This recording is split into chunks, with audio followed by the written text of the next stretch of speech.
And welcome everybody to the Wednesday live stream. I'm glad you got that sneak peek into the show to hear Don clearing his throat.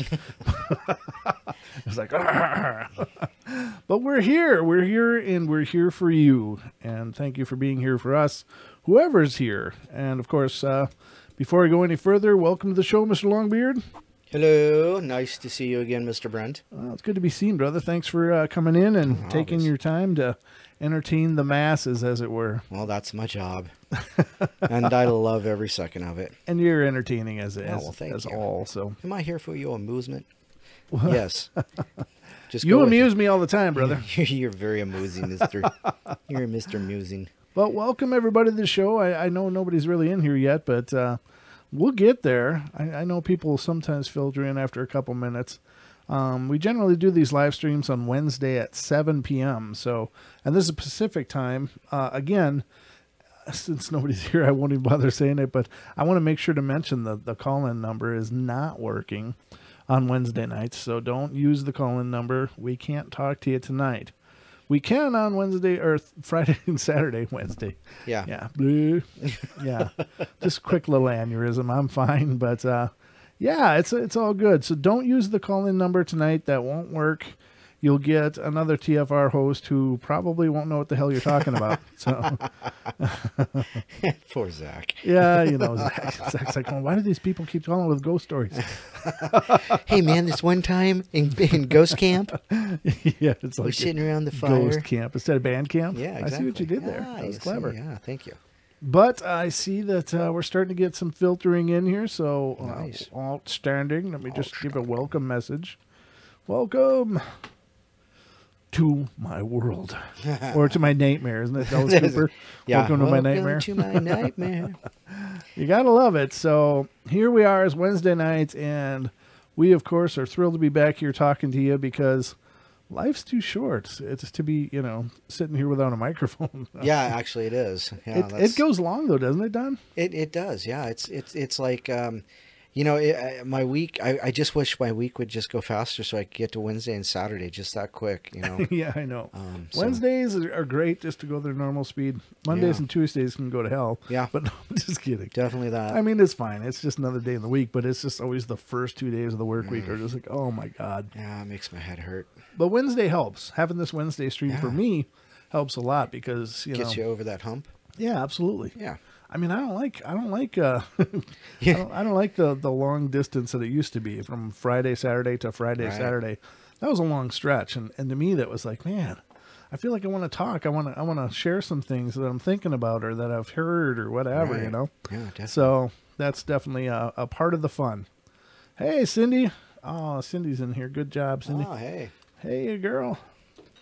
Welcome to the show, and hope you're doing good. I know she's on the mend. She had a little procedure, but she's on the mend. I think she's doing great, bouncing back fast. So Good. Yeah. Nice to see you, Cindy.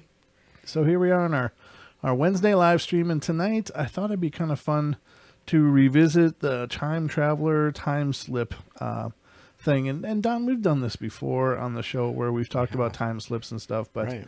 you got to admit it's at the very least, and I know so many people are on both sides of the fence about that, but either you don't really. It's one of those phenomenon that it really is food for thought, if anything. Yeah, definitely. Like it makes you think. It just really makes you think because, and some of the experiences people claim to have are really pretty amazing. It's pretty bizarre, that somebody maybe, and I've actually experienced a time slip, and I'll get into that in a little bit. I've shared it before on the show. I think I've experienced more than one, but as far as a time slip, now what a time slip is generally is when you're doing something and boom, time has just gone, you're like a few hours into the where you were and you can't account for it at all. And this is not to be confused with missing time. Like, well, I guess it could be confused with it because it's missing time either way. But in missing time, there's usually other indicators that something has gone awry, and that can be the clock says a different time than it should be. Right. But in time slips, everything is cohesive.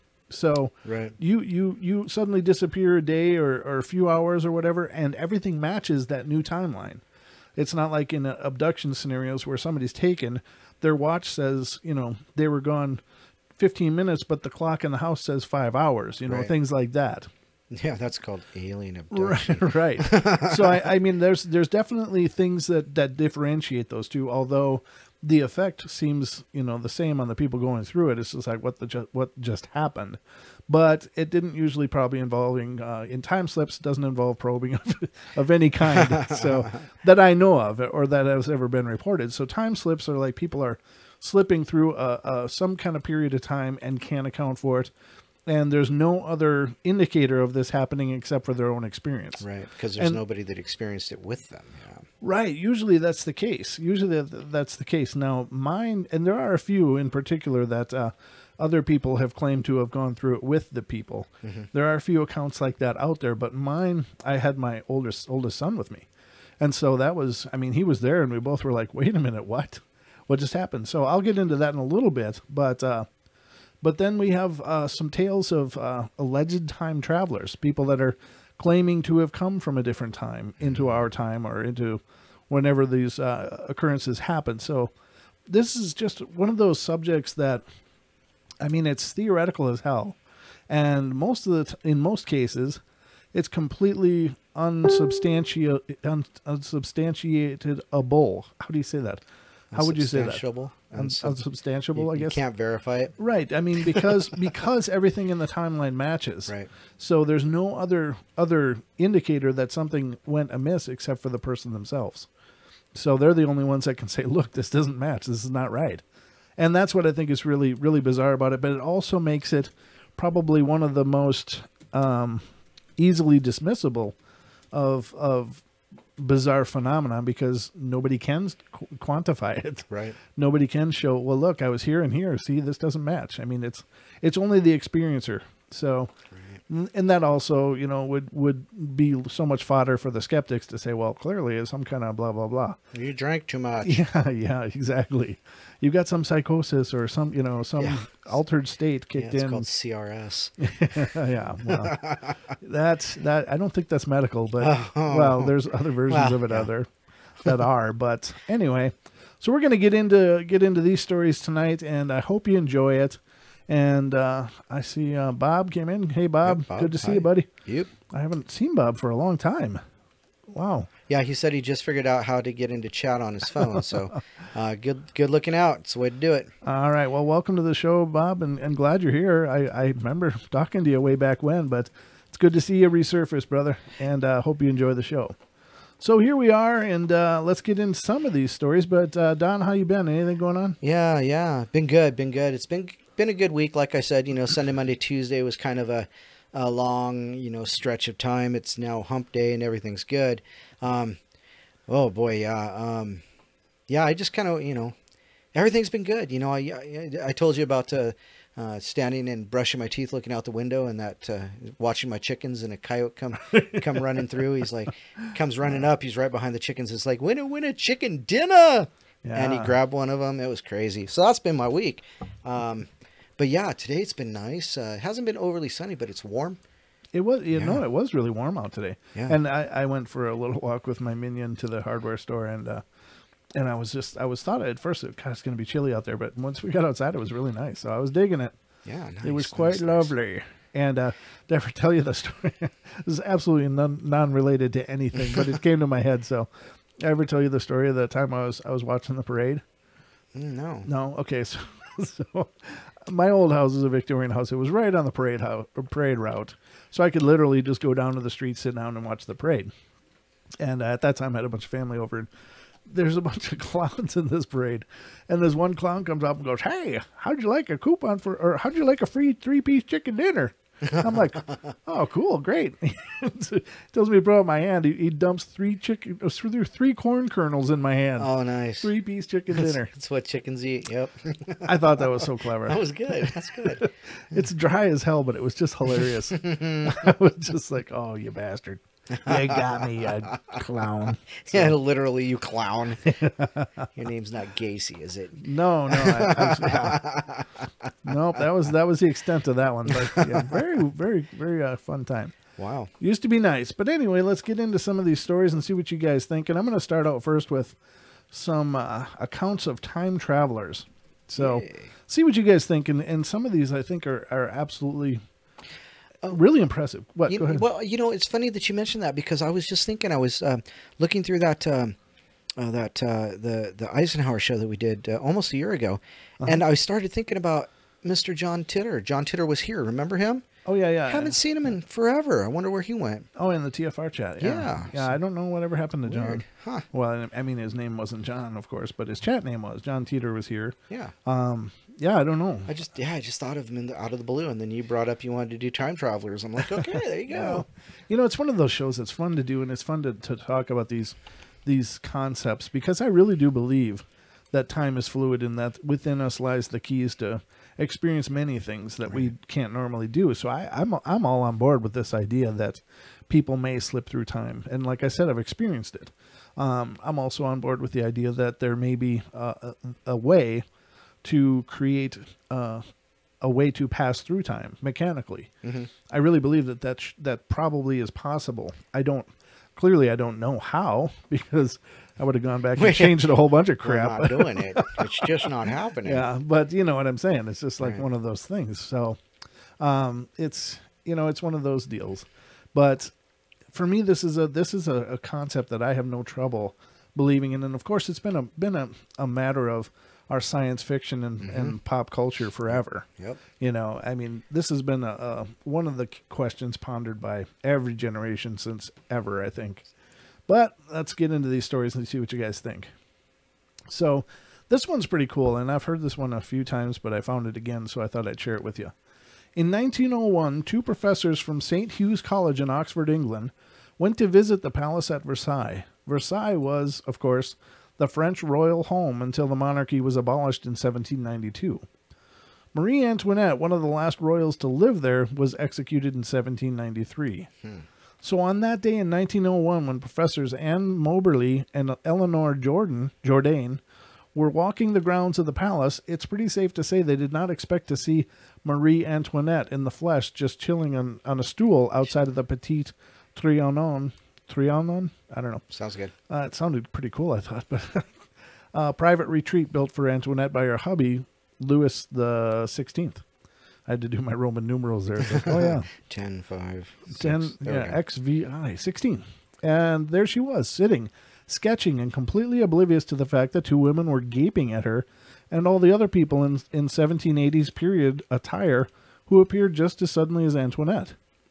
Antoinette and everyone else disappeared when a tour guide approached Moberly and Jourdain. Together they wrote a book, an adventure, about their experience, and their story gained notoriety because of how grounded it seemed. These two were highly educated and well-respected women. They just wouldn't make up a story like that. So what was it then? Did they actually travel through time? It's one of the most thoroughly reported, compelling, and famous time travel stories that can't be explained. Crazy. It is really crazy, and it's. I thought I read when I read it before that there was some kind of reaction by the people from that period to them as well, but I guess not, or at least there isn't in this retelling of it. Now, that is a real common, specific phenomena that I've heard of as far as time travel phenomenon or glimpsing different timelines. The one that I've heard a lot is that there seems to be a place, just a moment in time in a space, like literally like the perfect space, the perfect time, whatever, where something lines up and you can see through these timelines. So people are witnessing events that took place, eons ago or however long ago. And there doesn't necessarily an interaction between them and the people in the other timeline, but they seem to have this window to peer through, like a portal of sorts. Right. And so that is a theme that I've heard a few times in my years of being so absolutely interested in the paranormal. Right. So I wonder if that's the case. And then is the fabric of reality ever expanding and changing in dynamics so that you get those overlaps like that every once in a while? And that's certainly something I've discussed here before. Right. I have no scientific words to make it sound really cool, but I think there's something to that. Well, I wonder if it's like kind of like an overlapping of dimension. Right. Yeah. Yeah. And a ripple in the time-space continuum where Mr. Q just pops in. Absolutely. Could be. Yeah. You never know. You never know, but definitely interesting. So, and this is one I've heard before too, and I'm glad I was able to find these before the show because I think these are really cool stories. Air Marshal Sir Robert Victor Goddard was set out to inspect an abandoned airfield in Edinburgh in 1935. It was dilapidated, of which he made note. He got back in his plane and took off. Heavy rain and low visibility prevented him from going too far, so he turned around and headed back to the airfield to wait out the storm. As he approached the landing strip, though, something very strange happened. The clouds cleared, the sun shone brightly, and he saw that the previously abandoned land was now bustling with mechanics in blue jumpsuits. There was 4 yellow planes on the tarmac, and one of them was the kind he had never seen before. Keep in mind, the guy was a military pilot. He was pretty familiar with all the different plane models available at the time. Goddard was totally confused. Had he imagined it? Was he hallucinating? Was it a dream? It couldn't be real, certainly, but 4 years later, he was sent back to the airfield. Far from being abandoned, it was now in full use, complete with blue jumpsuited mechanics and yellow planes. And sitting on the runway was the plane he couldn't identify in 1934, a Miles Magister. The Magister was the first manufactured in 1937, 3 years after Goddard first saw it. Wow. Goddard's story is convincing because he wasn't even trying to travel through time. Something unexplainable just happened to him. There you have it again, witnessing something. Now, it sounds like he didn't actually land, that he flew over and it had changed, and then he had decided to just go for it and get the hell out of there. Doesn't it? Yeah. But, you know, I mean, so like Bermuda Triangle kind of thing. You know, portal, yeah. Now, could it just be, though, that he had an experience or he had precognition? Yeah. It could be. Maybe that's the key. Some of these people are experiencing. Maybe those 2 professors were experiencing. The fact that both of them saw the exact same thing, though, is a little different. But it's called a mutual hallucination. Well, if you don't believe in it, sure. Well, sure. I mean, that's certainly probably the prevailing theory in a lot of mainstream scientists is that anybody claiming this kind of thing is just experiencing some kind of hallucination. Right. Yeah, right. And I certainly would never use those kind of words because I don't think that that's true. I just think that this is the nature of a dynamic reality that we live in. We're taught and we're deceived into thinking that it's, you know, concrete and rigid and unflexible and unyielding, but I think it's absolutely fluid and ever changing. Well, I like the way you just said that. You said it. We were deceived into believing. Yeah. So how do you mean deceived? I mean, just because science can't prove it, so we were taught that science can't prove it, therefore it can't be right. So we were deceived to believe that. Well, right. They structure thought because if it's not measurable, if it's not weighable, quantifiable, if it's not subject to be labeled and put on a shelf, then it's not real. Right. I mean, that's the mandate of science. Right. And if it doesn't fit into that criteria, it's flights of fancy, it's hallucination, it's, you know, some kind of other psychoses of some kind of deal. And so that's the deception. Or is it a deception of a more profound nature? Is it an AI deception? Right. Oh. You know, I mean, it could, AI deception. Good. Right. So you know what I'm saying? If you subscribe to the idea that we're living in an artificial construct, is that the lie of the construct to tell us that it's rigid? We are locked into this point in time when we must only march this direction at this rate. Okay. You know, and I think that, you know, we have ability far beyond that. So it all falls into your paradigm, however you explain it. How, you know, I mean, the semantics don't matter as much as just understanding the truth. So the truth is out there.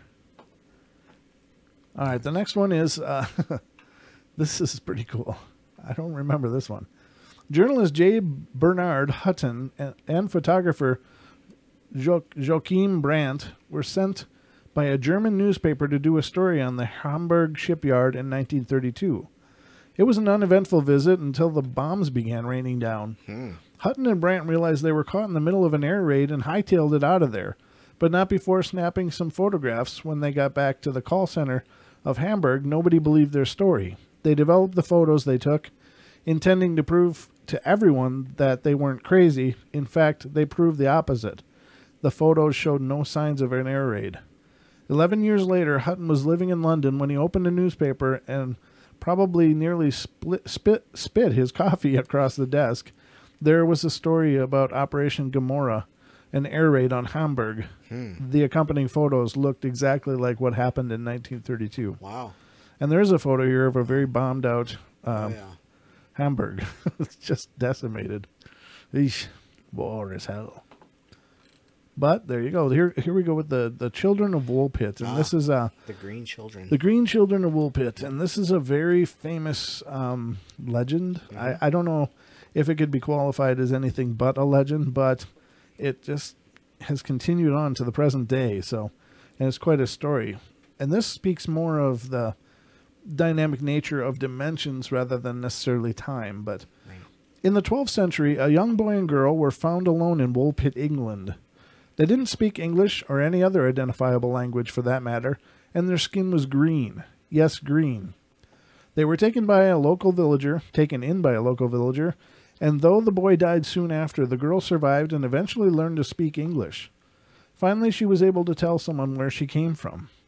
She said that they had come from a dark underground place called St. Martin's Land, and that she and her brother were taking care of their father's sheep one day when they found a cave. They went into the cave, and after walking for what felt like a very long time, they emerged in Woolpit.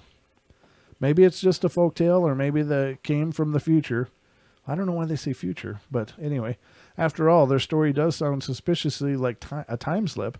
Unfortunately for them, they were never able to get back to where or when they came from. Right.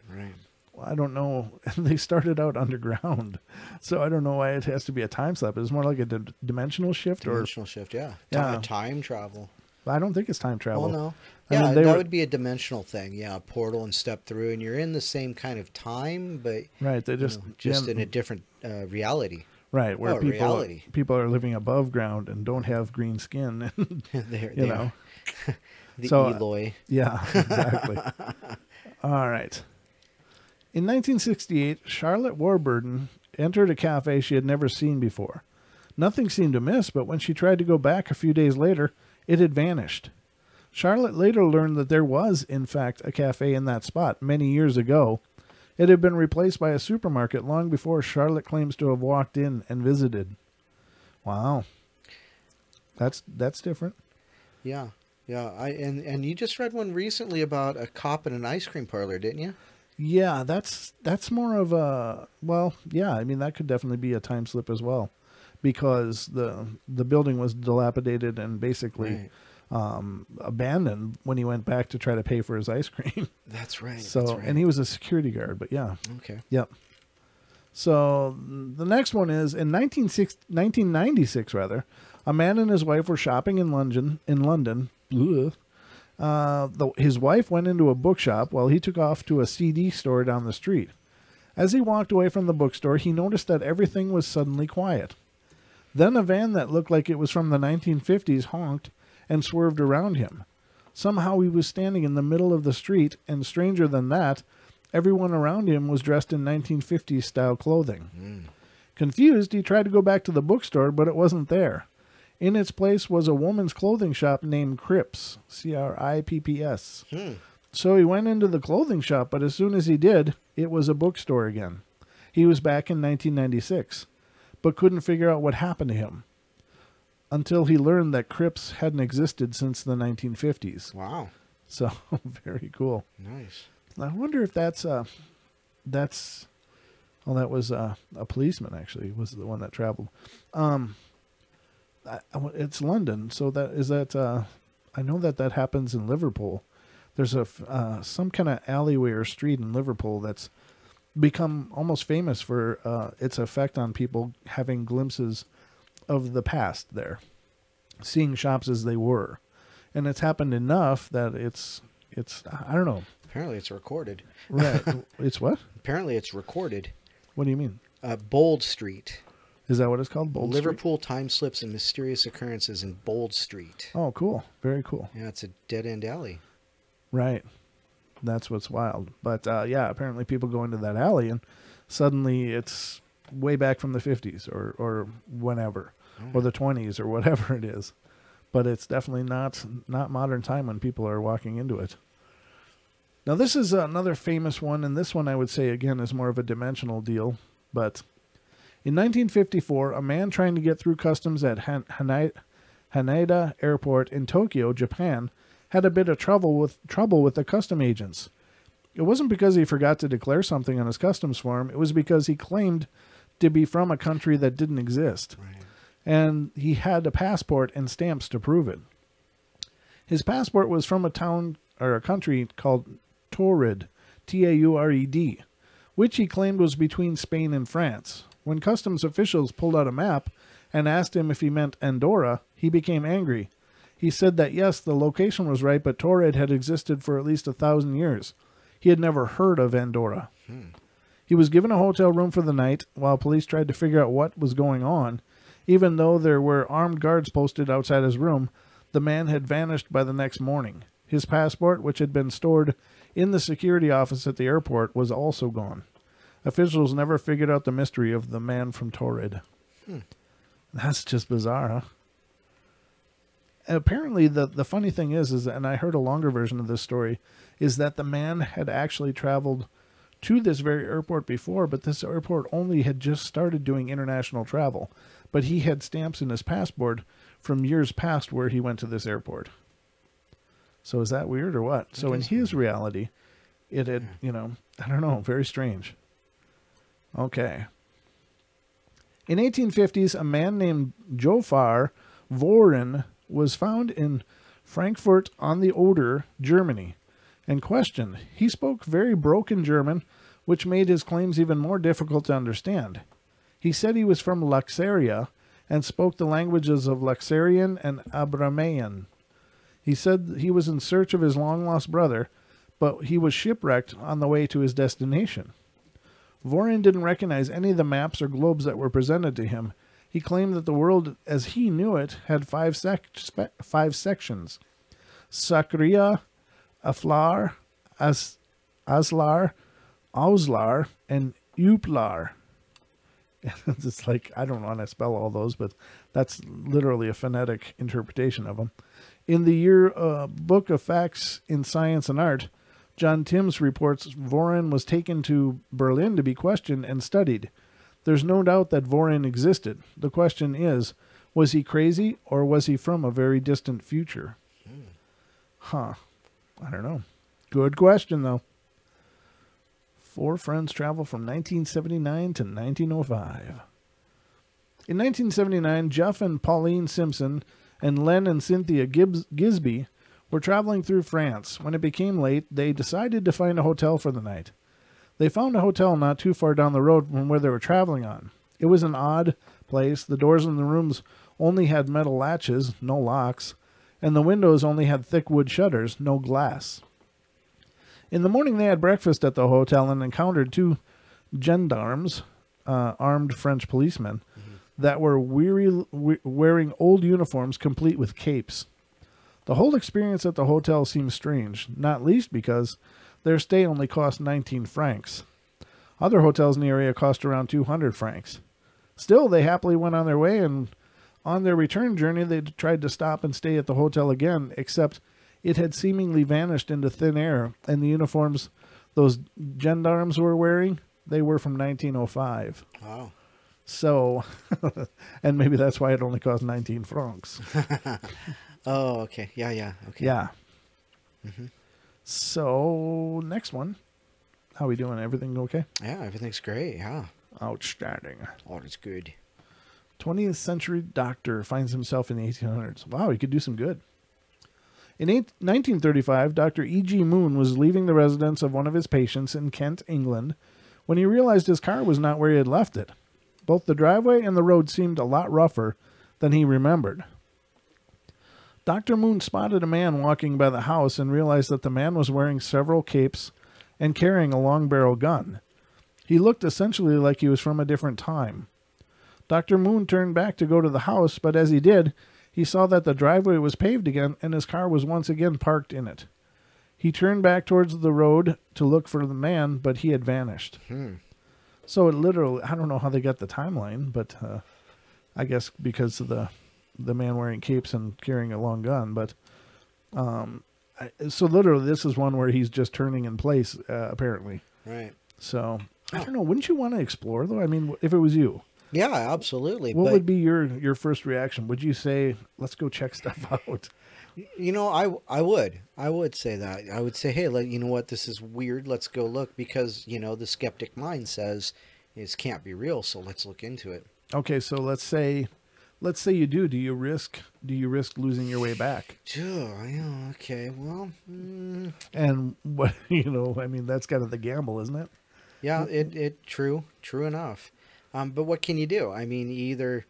Okay. Let me say this too, because I was listening to Art Bell today, of course. Okay. And so it was a show, and it was open lines, unvetted open lines, and one of the calls called up, and he said, I had this vision, and I talked I said this out loud. He says, the caller says, if we believe in time travel and time travelers, and if it's possible, he spoke out into the aether. He said, if anyone develops a time travel method or a machine to travel time, show up at this place on this date at this time.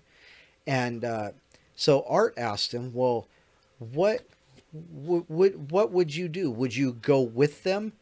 And, how would that work? And he said, yeah. The guy just definitely said, yeah. And he says, Art, I challenge you to make that same statement. And Art said, well, now, wait a minute. There's a couple things I'd want to know first. The first one I want to know is, am I going to come back? Yeah. And that was the first and foremost thing, because then he was, him and his wife were pregnant with their daughter, Asia. And so, he wanted to come back and be part of her life. But he said, if I was a young man, essentially, and no attachments, then yeah, maybe not. Right. Maybe not, so. Well, that's good. Now we know what Art Bell would do. Yeah, that's good. Art Bell would definitely question, but he'd want to go. Yeah, that's pretty bizarre. It's the paradox, I guess, is the big thing. It's like, well, you have a once in a lifetime opportunity to check out this other timeline firsthand. However, what if you end up stuck there? What if you can't get back? Is it worth that gamble? Right. To get back to those people you love, those people you care about, and that's where it'd be tough. It would be a tough one. Real tough. Yeah, I don't know. I guess it's food for thought, though. Hey, look at the next one. The next story there. Talking about Art Bell and John Teeter. Oh, yeah. Well, if this was coast to coast, we could talk about Art Bell a lot more. Serendipity. But let's see what happens. But it is right. This just came up. That's serendipity for sure. In November 2000, the Time Travel Institute forums saw a spike in unusual activity. Nestled among the usual conspiracy theories and far-fetched UFO sightings were a string of posts from a man who called himself John Titor. He said he was a soldier based in Tampa, Florida from the year 2036. The government, he claimed, sent him back in time to 1975 to retrieve an IBM computer, which they needed in order to debug some computer programs. Mm-hmm. He hopped off his time machine in 2000 for personal reasons, and since he was already there, he figured why not warn everybody about how crappy the future was going to get. He claimed that civil unrest would begin in the United States in 2004, and by 2008, there would be a full-blown civil war. Yep. By 2015, he said the U.S. would be split into 5 different regions, and World War III would have come and gone. Of course, none of these things have happened, so you're probably wondering, why did these people believe this wingnut? It's because his posts about time travel were so detailed, the description of its mechanics and his machine so thorough, that it seemed almost impossible that he wasn't telling the truth. Mm-hmm. And besides, if it was all a hoax, surely the person behind it would have dreamed up a better hometown for himself than friggin' Tampa. Mm-hmm. Wow. Editorializing a little bit. 2 men from 1969 drive into the 1940s. In 1969, 2 businessmen were having lunch in a southwestern Louisiana town. Afterwards, they got in their car, headed back to work along the U.S. Route 167, a highway that spans much of the state. In the distance, they saw an old car. As they got closer to it, they realized it was moving very slowly, and they could see the year 1940 printed on its license plate. The two men pulled up alongside the car and peered in to see if everything was okay, and they were greeted by the sight of a woman done up in full 1940s regalia and a small child, both of which looked very confused, and even thought frightening or frightened. They gestured to the woman, indicating that she should pull over, and they would help her. And she began to pull over to the side of the road.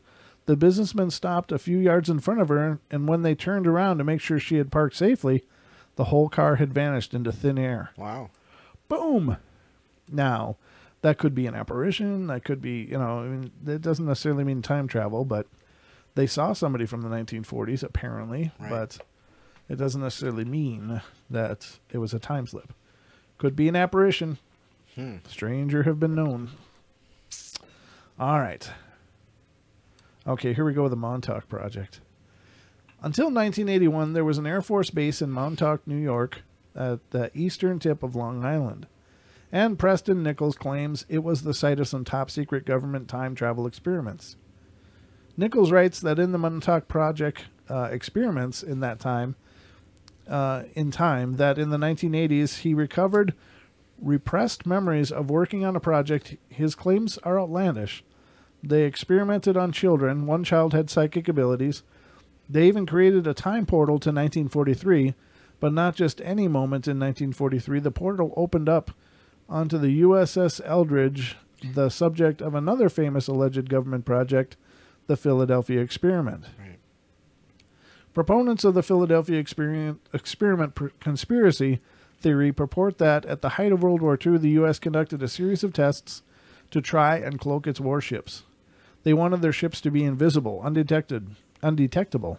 And on October 28, 1943, they succeeded, but there was a side effect. The Eldridge traveled back 10 minutes in time, and the experience drove the crew mad. They were brainwashed. Afterwards, their memories wiped of the whole incident. A film about these alleged events, The Philadelphia Experiment, was released in 1984, and wouldn't you know it, that film triggered some repressed memories in one Al Bielek. I don't know, Bielek. Bielek began discussing these memories with the press, which brought him to the attention of Nichols. The two got in touch and together told a story that linked the Montauk Project. Why did I say project? Yeesh. And the Philadelphia Experiment. Bielek had traveled through the time portal from the USS Eldridge to Montauk. The scientists at Montauk pushed him back to the Eldridge. It's easy to dismiss Nicholas's and Bielek's claims as pure science fiction, but the tale is so compelling, so detailed, and unbelievable. Don't you almost want it to be true? Yes and no. I don't know either. I mean, because part of the thing with the USS Eldridge is that when they went back in the time, that 10 minutes, when they came back, there were people that were fused into the fuselage, into the walls. Yeah. So no, I wouldn't want to. No, because that would suck. Waking up and you're like halfway through a wall. Well, how do you live through that? I mean, I don't know. It's getting splitched. Is right. it splitched or spletched? What do they say? I don't know. Spulched. I can't remember. Spilched, I guess. But isn't that Harry Potter? Yes. Yeah. Yep. What I watched the what is it, the Cloverfield Project or something on Netflix, and it kind of has something to do with that kind of theory. And basically, the future is full of real energy problems and impending World War III. Right. And so there's this project, but it's such a big collider, atomic collider or whatever, that they had to build it into space due to the intrinsic risks involved with firing that up on the Earth. So they're up in upper orbit, and they're sitting there and they fire it up. And I won't give it away, but it's got some scenes kind of like that. Yeah. Where they end up, having all kinds of issues. Right. And that's the Cloverfield paradox.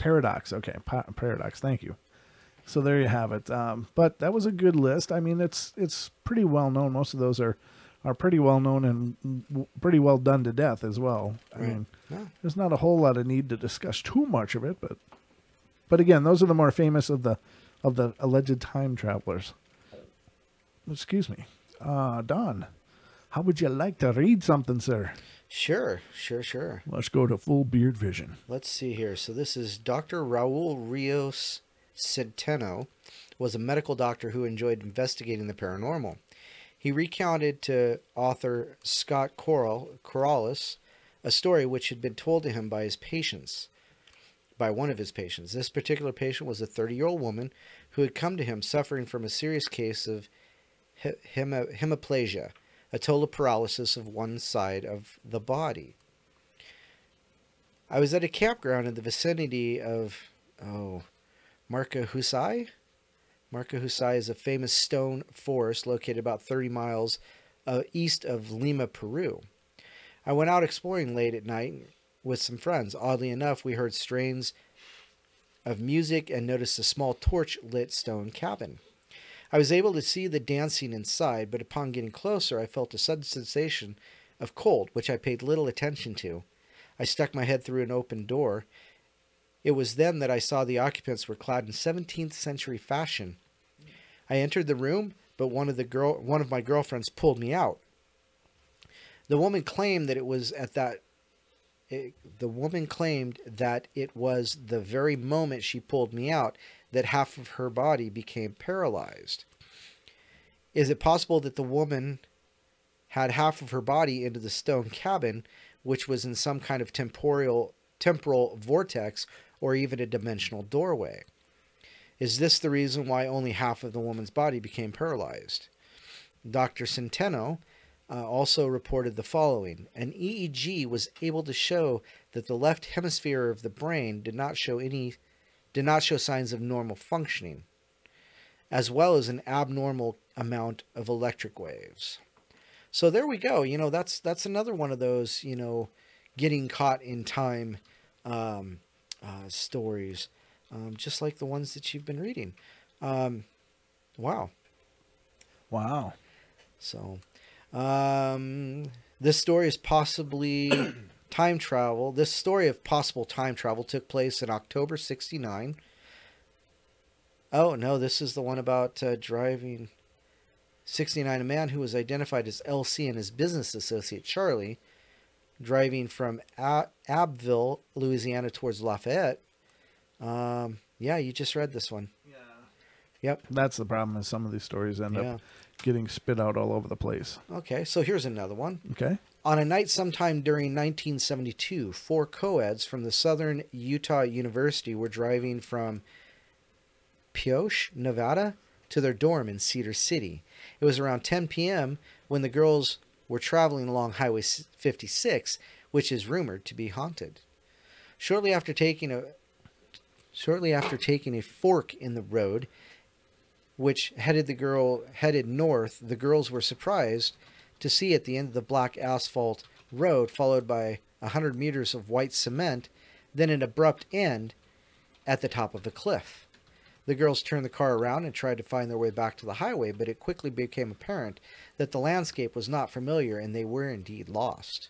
The Red Canyon walls that had once surrounded them gave way to open grain fields and pine trees, which they had never encountered before in this particular area of the state.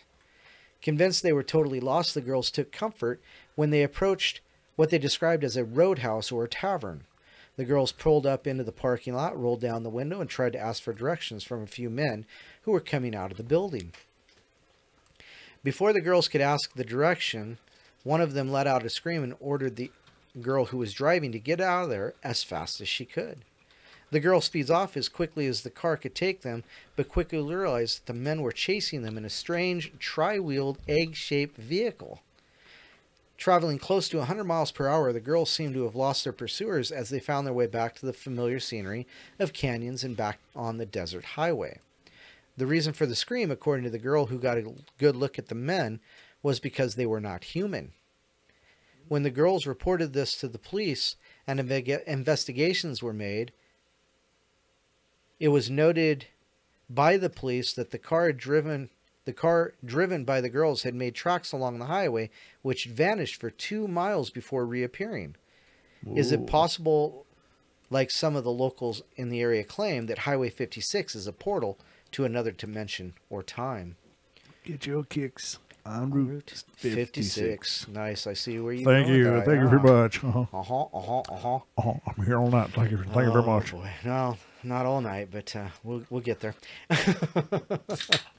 All right. Just depends on how the show goes. Oh, that's true. If they go well, it goes really fast. If things are going to hell, then they Well, take you know what? forever. I gotta say, it's going pretty darn quick already. It is. What are we? Oh man, we're we're looking almost at- an hour in already. Yeah, absolutely. That's just what happens here in the portal, ladies and gentlemen. Just time loses. We're having our own time slip every week here. Every on the show. week, yeah, it just goes away. Yeah, and all these people that talk to us in chat, I'm sure they don't remember us in the morning. Well, I hope they remember us. They can prove that they remember us by making sure to like the video. There you go. Yeah, and chatting up because the more you chat, the better we know you. So there you go. That's right. We're here to entertain you. Hope you enjoy being entertained, and I hope you have really low expectations too. 'Cause That way we can meet your expectations very easily. we can exceed your expectations then. Just saying. I don't know. But here we are, ladies and gentlemen, and we're cruising through the night, almost an hour under our belt, and still chugging away. So I'm going to read another one, if that's all right with you, Don. Go ahead, have fun. I do have fun, Don. Thank you, Excellent, though. excellent. Thank you, Don. I'll do that. And wait, there's more. Oh boy. For only $9.95, 3 times for the rest of your life. I live in Snedisham. That's literally, all right, how do you pronounce this? Snedisham? Snettisham. Snedisham? Who Norfolk. cares? In Norfolk, it's Virginia. Is that, yeah? Okay, well, Norfolk, and I walk my dog regularly in the nearby woods known as Ken Hill Estate. I have had a few time slip experiences up there as well, as an awful feeling of foreboding, panic, and general unpleasantness. Enunciation's just not my thing tonight, Don. I don't know. That's all right. I forgive you. All right. The first time slip experience I experienced was as I stood looking out towards the sea, and I suddenly felt as if my feet were wet. And I could see the sea lapping in across what is now a field and lapping around my feet. On another occasion, I heard sounds like a battle and turned to see just that, a battle going on with clashing of swords and yells, etc. Are you sure this is Virginia? I don't think that. Oh, it's Civil War, Virginia. United Kingdom. Oh, United Kingdom. Yeah, this is old. Oh, that Norfolk. Sorry. Yeah, different Norfolk. Yeah. But so she saw a battle with clashing of swords and yells, etc. It was such a brief snapshot that I couldn't really make out who the men were, but I feel like they may have been Roman, as I get the impression of leather type armor. Wow. The third time slip experience was I walked along and suddenly aware that I was a man, and much taller, and strongly built, with cloth trousers and bound round with leather strips. I was carrying 2 dead rabbits in one hand and a slingshot in the other. I actually said to my husband walking alongside me, I shapeshifted. I'm a man, and I've been hunting, and I've got 2 rabbits for the pot. And this was a tall Anglo-Saxon man, I believe, from the style of clothing I was wearing. I felt physically taller, stronger, and my stride increased.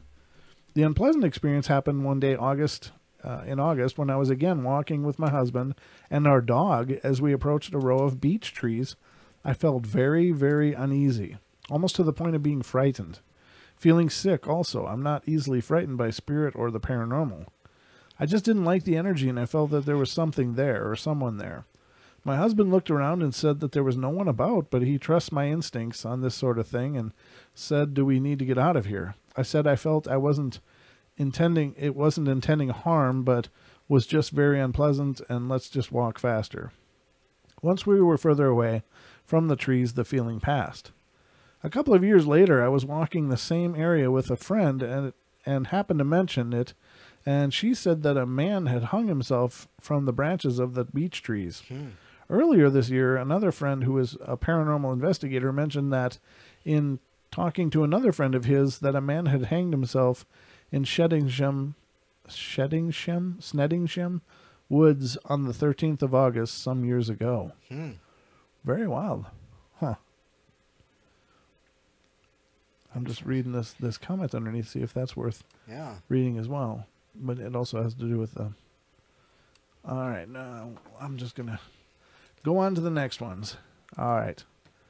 So that was kind of a cool story. Now, those are definitely peaks in time. All of those were, again, that same phenomenon where people are turning or just happen to be in that right place and can see things that have happened, but they aren't actually there in that timeline. They're just able to observe them. Right.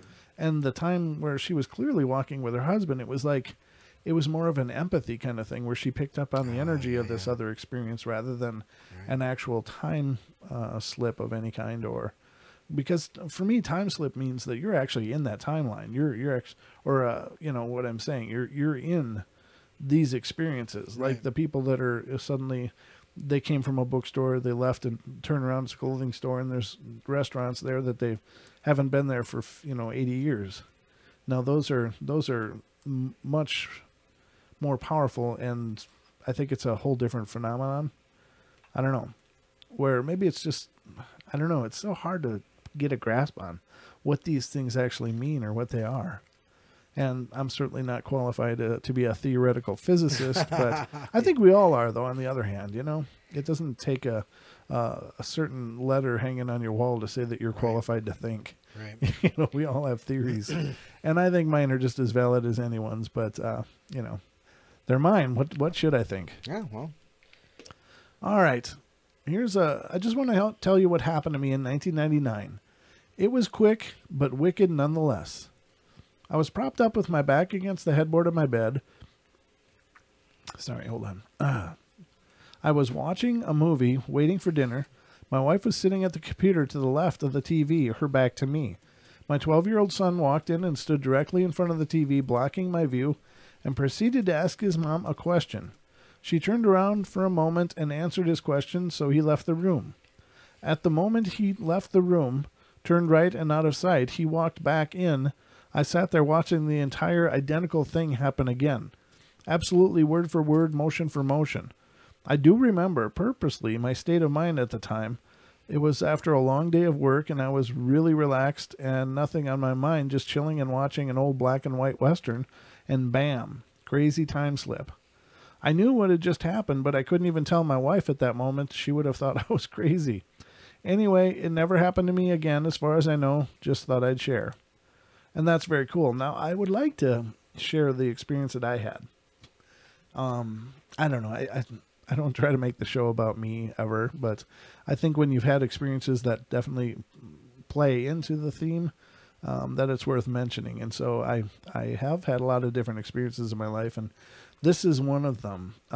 What was going on was I have two older children, and this is back in the Midwest, and when we were living in Minnesota, and I was driving my at the time youngest child home to his mom's house, and I had my oldest son with me, and we were driving there, and it was a crazy blizzard. It was just terrible weather, and the road to his house went through all these backcountry roads and through this valley, going up a bluff. They call them bluffs there, but they're basically short mountains, and really treacherous road when it's slippery and you can't see past the hood of your car, because you can go off and over an embankment and die, and nobody'd find you for a week. So we were driving this route, and I'm just, white knuckling it. I'm really got the steering wheel, and we get there, we get him dropped off, and we're on the way home. And since then, the snow is just getting worse and worse. And by now, the snow is all the way up to the frame of the car. I mean, it's just, we're plowing snow as much as we're driving. So, and coming down so fast that I really couldn't see. Now, as I was stating before, there's these more treacherous hill passes, basically, where there's embankments on the side. And we were driving back, and I just thought, oh my God, I just was really nervous anyway. But then knowing that this road, this twist and turn in the road was coming up in such a treacherous area really had me just, my heart was just pounding. I was just really focusing, like, okay, I got to take my time, got to take it easy, because I got my other son with me still. And we're driving along, and I know we're just about coming up on it, and I'm just like, okay, watch out for me. Keep an eye out for us here. And suddenly I see a sign for the township that's about 2 miles past this twisty, turny part of the road. And we had only gone straight. We hadn't done any loop to the right, loop to the left thing to get out of it. we had only gone straight, but suddenly we were 2 miles past it, entering the township that's well past this crazy part. So somehow, and I never felt anything. Not like you feel like, woo, hey, what was that? Oh, wow, we're past that weird spot. That must have been us moving through it.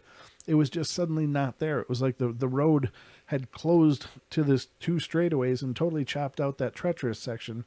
And we never had to, navigate the treacherous part at all. Wow. And I was just like, what the hell just happened? This really just happened. And I turned to my son and I said, he was older, so I mean, he was of driving age and stuff. I'm like, did you just see what happened? He goes, yeah. How did we get here? What happened, Dad? And I'm like, I don't know. So we're trying to figure out what could have happened because we absolutely missed the dangerous part of the road. It was just straight, boom. There's the sign for the township that's past it, and I was just like, oh, thank you, God. Thank you, God. It was so nice. But very strange, very true story. I don't know. I didn't experience any physical sensation. I experienced, I was pretty well focused on the road, so I was already in a pretty high state of stress. But even in that situation, I think you would still feel if something really profound happened, like your atoms just went 4 miles ahead on the road or, 3 miles ahead of you. So, yeah, I've had kind of experiences like that, but Okay. things like that happen when I'm doing long drives, when I was driving back from North Dakota, there was a whole part of Montana that it's just totally weird. I just don't remember driving through it though, but it didn't seem like I'd been driving for that long either. And it's a long, lonely road. I'll bet.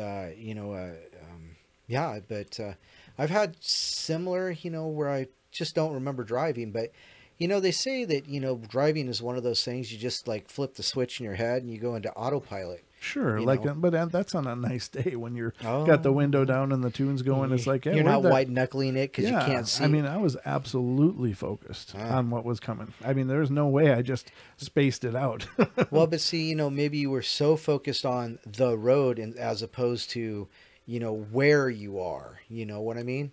Well, I get what you're trying to say, but I couldn't disagree more because I was there. This experience happened. It's not an embellishment. It's not an exaggeration. It really happened. We really didn't make any turns. We were just going straight, and suddenly we were past the treacherous part, and it was like, wow. And it was enough that even my son, and I didn't say anything out loud. It was just like, did you see that? And he goes, Dad, what just happened? Because so he was. And the road wasn't like hours long. It was a good hour drive. That's normally a 30-minute drive because you have to go a lot slower. But yeah, very very bizarre experience. But that is my experience, and I'll stand by it till the day I die. It's just like, wow, absolutely. It was pretty crazy. So. I think probably that stuff maybe happens more than we realize, but maybe it's just that thing, like you say, Don. You just kind of explain it away, like, well, I must have been drifting, or my mind must have been going somewhere, or something. You try to. Right. A lot of people try to just explain those things away, reason them away, and I think that we probably experience more profound things more often than we give credit. Mm-hmm. I can't say more than we realize. I think it's more than we give credit. You know what I mean? Sure. Yeah. Absolutely. So here comes the next one. First of all, I would prefer to stay anonymous, and I have no idea who you are, so that'll be easy. Second of all, I'm not entirely sure this counts as a time slip or not. I woke up at 3 a.m. I simply needed to go to the bathroom. I went back to bed, and the next time I woke up, it was 1:50 in the morning. The only thing I can remember unusual is that I woke up saying something about diesel fuel or something like that. Huh. So this person actually went back in time. They lost they regained an hour and a half, I guess. Or no, it was 1:50 in the morning, so I guess they lost an hour. An hour 10, yeah. Yeah. So they went backwards in time. And that is pretty unusual. I can't say a lot of these other stories were going back in time as well, but they're much more profound than just, an hour and 10 minutes in your bed sleeping. So, but very interesting. All right. So I returned from a day trip out. This person has 3 experiences. I returned from a day trip out of town to find all the lights in my house were off. This was unusual because I normally leave a light on for myself, but thinking I must have forgotten this time, I proceeded to unlock the door and enter my house. I did not notice the door had been pried open because the porch lights was off and the door was shut completely. When I got inside, I flipped on the light and I found that my ex-boyfriend from 2 years prior had broken into my house. His eyes were glassy and his pupils were tiny where he had hid by the door waiting for me in the dark. He leapt up from where he had crouched by the door, and when I turned on the light and nose to nose with me, demanded, "Give me the money that you owe me." It was clear to me that he was on drugs. I replied, "I don't owe you any money. You owe me money." Wow, she's bold. Mm-hmm. That's a good time to talk about that lady. He attacked me, first punching me in the mouth and then tackling me to the ground and began strangling me. He said, "Do you realize that I could kill you right here and no one would hear your screams?" I was crying and pleading with him to let up. I would give him some money. Suddenly, as I struggled to breathe, a feeling of deja vu swept over me. I could clearly see another reality where he kept me by the throat and shook me, banging my head to the floor as my body went limp. I could see that reality as if from above. I was also presented with the way to prevent it, to fight him. So I grabbed his testicles in my fist and twisted them and bit his thigh hard enough to pull the skin and draw blood. Oh, he begged me to let go and then fled out the back door, after which I ran into the neighbor's house and they called the police. My strategy in mind up until the deja vu feeling was to plead with him and appeal to him. In that moment, it was shown to me that he was drug crazed and it did not matter how much money I would have given him. I mention this incident because, especially due to the strangulation, the psychological explanation for time slips surely carries a lot of water for this one. I consider this one a sideways time slip. However, I have several more, 2 more of which I will describe. The second one, I'm going to zoom this in a little bit again. This is still pretty small. I was driving down a steep mountainous stretch of interstate. That sounds familiar. I was happily jamming to my favorite music. The sky was blue and cloudless. The road stretched long and winding ahead of me, and I saw an older model gray pickup truck speed past me and tear into the guardrail, hitting it to bounce off and spin back into the road. There was nothing I could do. I slammed my brakes, but the car T-boned the pickup truck, and I looked down after the car came to a stop, and the deployed airbag and my seatbelt. I could see blood covering my chest.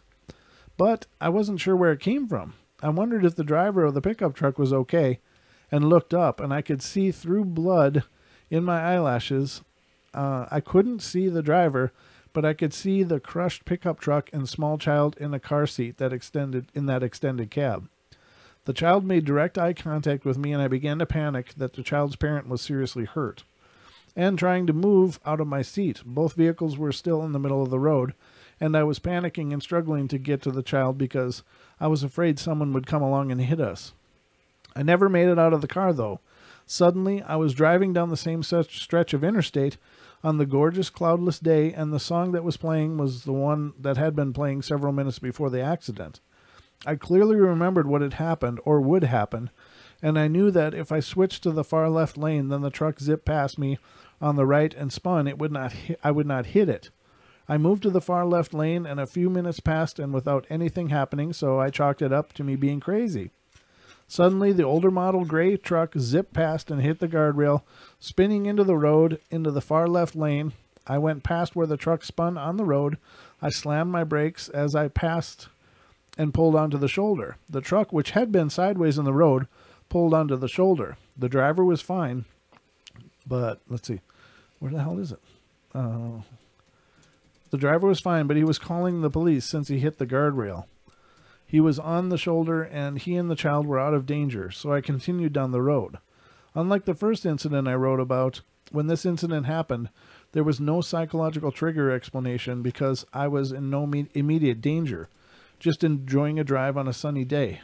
I consider it a forward time slip and subsequent backwards time slip. However, Sometimes the time slips happen when there is no danger at all, such as my third story. It was another beautiful day, and I was on the front porch playing canasta on my phone. I was curled up in a wicker chair and pretty happy to be wasting a little bit of time doing something quick and fun on my day off. A hand of cards was dealt, and I was playing the hand when the deja vu feeling came over me. I had already planned how to meld and which cards to discard, when suddenly the cards before me were completely different hand. I checked the score, and it was much higher in my team's favor. I checked on the time on my phone, and it was several minutes past the time that I was playing the hand I had planned out.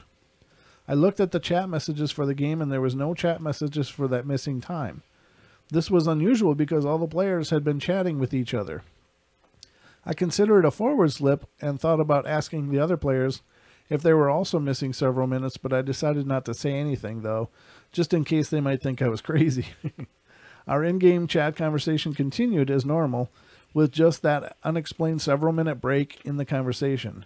Excluding the fact that there were multiple people involved, this time slip would fit the dementia explanation of losing time. However, it seems to me that all four of us lost several minutes, as evidenced by the several-minute break in conversation in the chat log, with chat resuming as if no time had been lost. I recognize that stories, those three. I know I've read those three before, so I apologize, ladies and gentlemen, if that's a repeat. But again, that's the liability of... Actually, I've read those stories. You did? Yeah. Okay. That's where I recognize them from. I knew I recognized them. Like, I know how this goes. I didn't remember all of the details, though, so I guess... It's actually nice to hear them read by somebody else, because now I'm going, oh, I must have missed that when I was actually reading it. Yeah, you can actually reflect on it. Yeah, and I'm like, oh, that's what that meant. Exactly. And I know what you mean, because you sit back and you're so focused on pronouncing the words, right, that you sometimes just miss the whole story. It's like I can get done reading some of these and go, I don't know what I just read. Right. Hey, it's funny. So in the chat, Gilbert's Paranormal, we were reading stories from Kent, England. He's from Kent, England, if I remember correctly. Oh, nice. Yeah, so very just nice. All kinds of Serendipities going on tonight. That's outstanding. Yeah, I gotta love serendipity, ladies and gentlemen. That's I think it's just when things just have this synchronicity to them. I think that's a sign that things are going as they should. That's right. That's right. And when you have those days where nothing goes right, it's when you just got to stop and just start just redo break it again. Break it down, figure out what's going wrong, because it's only going to get worse. or jump in that time machine and go backwards and redo it. Oh, nice. Mm-hmm. So was he familiar with any of these stories? I don't know. He just popped in. I don't know if he's been listening. Gilbert, if you remember the stories we read, and I can't tell you which ones we read, but if you remember the ones we referred to, if you have any further information on those, I'd love to hear it. Chime in, definitely. Absolutely. And any of you guys, I know the phone lines don't work tonight, so that's not a possibility to call in, but please chime in the chat if you want Don to bring something to our attention. Yep. That's, it's great when you guys participate, and I realize Wednesdays are a little awkward to try to chime in, but please do, because Don's always watching the chat, unless he's reading the story. But then if he's reading the story, I'm watching the chat. There you go. So somebody's watching the chat. I'm just saying. So there's Ken. Hi, Ken. Hey, Ken, good to see you. And yeah, we got 17 in there. Is that the number you have? Or That's what do you have? I'm saying, yeah. Okay. You know what's funny is actually now I'm seeing 15, but we have 18 likes. Oh, good. Like good job, guys. that. Thanks for I clicking like that like button. That's outstanding. And I have 17 on mine. So it's that counter's just not accurate at all. No, I don't think so. No, it's not. So, and I've seen when we get done with the streams and look at how many views we have, and it's just like, are you serious? Where'd those come from? Where were those people? It's time slipped. Yeah, we time slipped into a much busier. And I like that. No, it's fantastic, and it's just really cool that people are coming and checking out what we're doing.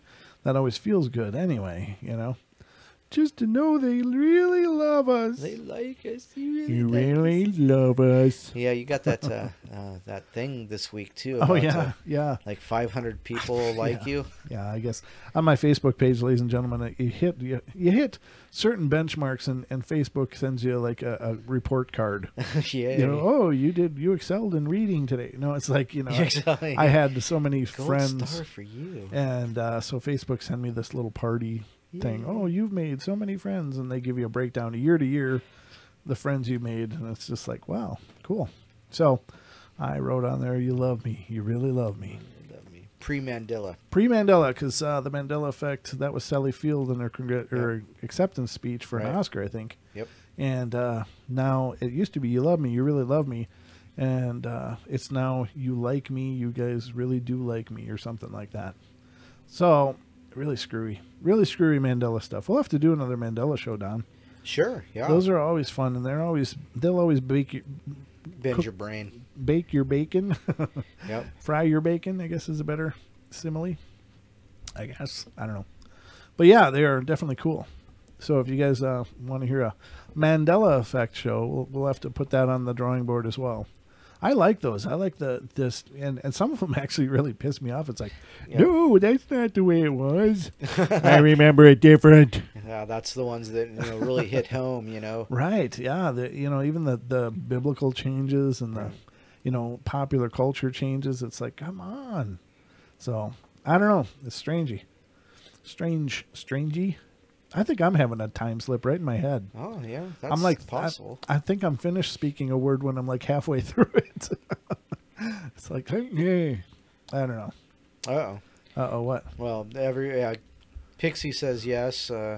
Other people say yes. But apparently the Bernstein Bears yeah. really ticks Pixie off. It does. That's one of the ones that I'm like, no, it's not. It was always Stein. It's not Stain.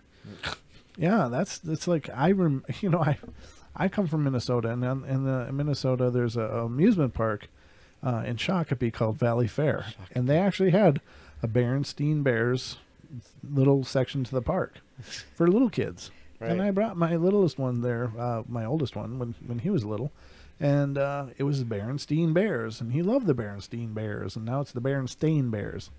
It's like, what's going on? So, it's just crazy. I mean, I don't give a shit what I don't care what Sally Field said in her sorry for the French. I understand it's French, though, so I'm just being a little worldly. But, what Sally Field said is not important.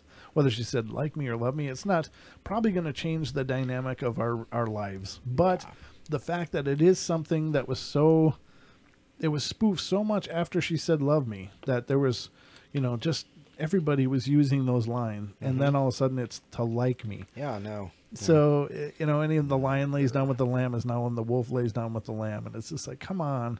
There are, grandmothers knit quilts with lions laying down to lambs. I mean, it was just everywhere. And now it's a wolf. Who the hell ever thought of a wolf, And so we'll have to do that for sure. I think it might have something to do with the saying, a wolf in sheep's clothing, or... I don't know. Who knows? I mean, because it could just be that simple of a twist of one time somebody said it backwards, and it all of a sudden it just became the way it was. The one that really bugs me is the one about Shaq being in a movie called Kazam. Yeah, no, he was in a movie called Shazam, not Kazam. No. Oh no, it was Sinbad. Sinbad was in a movie called Kazam, but it wasn't. It was Shaq in a movie called Shazam. Oh, is that the way you remember it? That's exactly the way I remember it. Oh, okay. So Sinbad took over in this reality. Mm-hmm. Well, Sinbad's got to do something. Shaq's always got Gold Bond, but Sinbad needs all he can get. Icy hot. Icy hot Gold Bond. Yep. Icy hot and Gold Bond. That's the deal. So there you have it. But what are we doing? We got an hour and 15 minutes. We're cooking along. Wow. It's cooking along. Dang. The lady who experienced 2 simultaneous realities. Now, that sounds familiar with the 3 stories we just read, which are repeats from Don's submission to a show in the past. But I read that whole page. This whole thing? Yes. Oh, seriously? Oh, dude, you should have told me like 5 times ago. Why? Because people are going, oh, yeah, okay, no, that's... Well, so it's like if I read it, they kind of like tune me out. But if you read it, they're totally tuned in. But the point is that we already have time slips streams on YouTube, and here we are doing another one. If we're regurgitating the same material, that's weak as hell. Wow, that's not good. It happens. Why don't you read something while I look for some new material? Okay, so this one is actually called Time Loops, but let's go ahead and read it. Let's go to Don. Let's go to Beard Vision. On this. Beard Vision. Oh gosh. Full Beard Vision, ladies and gentlemen. Soon in 3D. Can you imagine this? The beard comes out of the page. That'd be awesome. It's got a personality of its own. Stop talking. It makes little beard symbols as you're speaking. Yeah, the power of the beard. Oh boy. Well, that's frustrating. I didn't know I was reading the same damn material. So one story was told by a lady, a mother of a baby boy. Was a regular evening. She was fixing laundry in her room.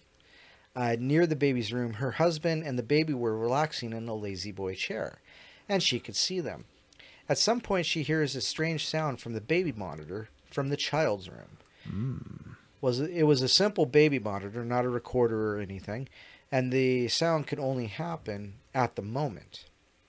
Earlier that day, she was cleaning the baby's room, picking up toys, and in the same time, she was telling the boy a story, Jack and the Beanstalk, for the first time, and he was laughing and answering in baby talk.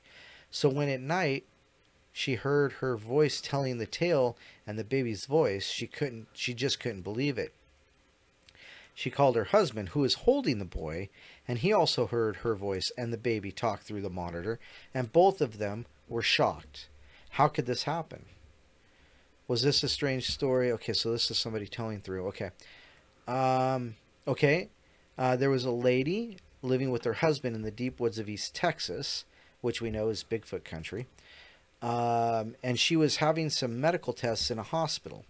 Anyway, 3 days in a row, she had the same routine. She was parked in front of the hospital in a small parking lot, walking through the double glass doors leading to the first floor, turning right at the gift shop, and then going to reception to sign in, and having a small chat with the receptionist, a young blonde woman. There was also a small sitting room where she was waiting in the front of the lab.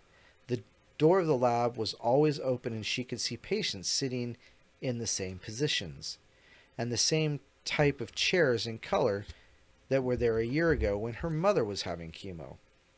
She heard a patient making a comment about the new chairs, and a nurse answered him that the oncology department donated them. The other day she went in for the test results, this time with her husband. The usual routine: parked, walked in, turned left at the gift shop, and she stopped in shock. There was no waiting area, no reception desk, and no blonde girl, no lab. In the place of the lab door was now a wall. A doctor passed and saw she was very confused and asked if he could help her. The lady asked, "Is this the place where she checked in for the test because she wanted her results?" Laughing, the doctor told her that the reception moved to the second floor 3 years earlier. So there you go. She walked in, had tests on the first floor, and then all of a sudden, it's 3 years later. The next day, she went in to get the results, and the doctor told her that it moved to the second floor 3 years earlier. Wow. Interesting. Wow. There you have it. Yeah. These stories are so few and far between. They really are, aren't they? Here's one. Here's an interesting one. This says, I'm a substitute teacher. This takes place on picture day, where all the kids go with their homeroom teachers to have school pictures taken. We know that. After about a quarter of my students have sat for their portraits and are sitting quietly near me while waiting for their classmates to finish, the principal comes into the room. You need to take the students who are finished back to your classroom. They can't just loiter in here. Me. But I thought I wasn't supposed to leave the students unattended. Principal: yes, that's right. So I have to walk each student, as they finish, back to my classroom. Yes. Me. And then return here to escort the next student. Principal: yes. Okay, I'll do that. I proceed to escort 6 to 8 students who are finished back to my classroom. Then I return to the cafeteria where the portraits were being taken. Just then the principal walks in, seemingly livid. What did I tell you about leaving students unattended? I'm confused. I thought I was supposed to escort each student back to my classroom, then return here for the next. Principal: yes, that's right. But to do that, the students in the classroom would have to be left unattended. Principal: students should never be left unattended. Then should I stay in the classroom and tell the students just to return to my room when the portraits are done? Principal: What are you thinking? Students should never be left unattended in the classroom, in the cafeteria, or in the hallways. Oh, jeez. Me, let me see if I'm getting this right. I'm supposed to be in the cafeteria through the time the portraits are being taken, so the kids aren't unattended in the cafeteria. I'm also supposed to escort each and every student back to the classroom so they aren't unattended in the hallways. Once I take the student back to the classroom, I'm supposed to stay there so they aren't left unattended in my room. Is that right? Yes. God, why is that so hard to figure out? At this rate, it'll be a miracle if you don't flunk out of your master's program. Wow. Me. So tell me how I'm supposed to be in the cafeteria, my classroom, and escorting students through the hallway all at the same time. Okay, so this is just a conversation he had. Principal, you're the teacher. That's your job. Figure it out. Now get it done. And he storms off. The teacher says, I did my best to bend the laws of physics and reality to accomplish his directive, but it didn't work. In the end, I ended up having to leave the students unattended in the cafeteria, where at least the adult photographer and the school secretary were present. At the end of the day, I was relieved from my position as a long-term substitute teacher for endangering safety of the students. Wow. Okay, well, that was just somebody's, whoa, what? You've gone dead. Oh, again. Yeah, your microphone went dead. All right, mute me. Let me play with the mic for a minute. All right, you're muted. It's a mutiny, ladies and gentlemen, here on the portal. That's strangeness right there, I'm telling you. That's a crappy thing, and that's the small-mindedness that just cripples this world. I know. You are supposed to do everything and be in all places at all times. Okay, give me a mic check. All right, you ready? Let's hear it. Check, check, check. Hey. You are live, sir. I don't know what it is. I don't know what it is. I seem to short this microphone out. You are electrical, Don. You are the electrical long beard. It could be the static charge in that beard. It's from talking so much. It's shooting it into the microphone. Yeah, that's got to be what it is. You're shorting out the microphone. Shorting it out. Oh, well. No, I still haven't found more since my whole list just went to hell, so. Sorry, bud. No, it's okay. I'm having a real trouble with the search engine, too. I've been clicking on links and none of them are working, so. Huh, yeah. It's a beautiful day in the neighborhood, of course. And it's a beautiful day for neighbors. Would you be mine? Could you be mine? Mr. Rogers, ladies and gentlemen. Won't you be my neighbor? You will. Yes. Dude, look at that Google. Does that not look like Hitler's face in that O? Oh, boy. Doesn't it? Wow. Is that prophetic or what? I don't know what the hell it's Guillermo Haro's 105th birthday celebration today, ladies and gentlemen. And Google has done a little, I don't know, they always do those little, they redo the Google logo to be different things. And the second O looks like Hitler's face to me. I'm just saying, I don't know if maybe Guillermo looked like that too. Had that, little miniature mustache thing cooking. Yeah. But anyway, it's the portal. And nothing ever goes completely smooth here on the portal, but it's been a good night overall. I'm just trying to find more things to bring to your loving attention. Since I have just found out that I've been regurgitating a list Don read long ago here on the portal. Here's one. Please continue. Okay. I think this is more of an abduction story, though, so let's see here. Billy Meyer's interaction with aliens, began in 1942 when he was only 5 years old. A Pleiadian by the name of Svath came to him as a father figure, guiding him through life for 11 years before he died, and was replaced by a woman named Asket. She too stayed with him for 11 years before finally departing and giving Meyer an 11-year break from this kind of nonsense. Then on January 28, 1975, I had just turned 4, Meyer met Semjas, the granddaughter of Svath, and wait, do you want us to back up? Oh, yeah, that would be interesting. Meyer's friends come from both far away, the Pleiades star system, and the future. One fraction of a second in the future from an alternate timeline in a parallel dimension. Wow. I got a headache just thinking about that. He also only had one arm because of a bus crash. What? Yeah, and it says, that came out of nowhere, didn't it? Meyer has warned of an impending World War III several times. It was supposed to start in November 2006, 2008, 2010, and 2011. And now just 2 years after 4 world leaders die within 7 days of each other. Of course, this won't happen if we finally gain mastery over our reason and change our behavior. In other words, it won't happen if it doesn't happen. But if it does, it totally will. So watch out. That is just really weird. Anyway, after hanging out with Asket for a while, she decided it was time to take me back to meet Jemanuel, who is in fact Jesus. Oh my. Wow, is this going real far out the deep end? Yeah, they hung out for 4 days and talked about how much people evolved in the past 2,000 years. Okay, so fine, that one's a hoax. Oh, dang it. Yeah, sometimes you get drawn into those, and you're like, oh my. Well, that's just the thing, and like you said, the one thing that I'm finding is that so many of these are regurgitations of some other ones. Right. And that's the hard part. So, I just found another page, but I don't know. I'm rolling the dice here, ladies and gentlemen, because I really don't want to produce multiple YouTube streams that have repeated information, but I did find another page. I obviously can't corroborate it with our past episodes, so I'm going to roll the dice here and just hope it's new. I'm going to tell you to skip that because I just read it. You did? That's about the father and the baby sitting in the lazy boy chair, and they heard the mother telling the story of Jack and the Beanstalk. From the same site? That one right there. No, it's not the same site. That's just a different. Yeah. And then I don't know about that one. This is. Let's try this. Tacoma. Sure. All right. I don't know. We'll see what happens. This whole episode is a time slip, as it turns out. We're going back to past episodes here on the Paranormal Portal.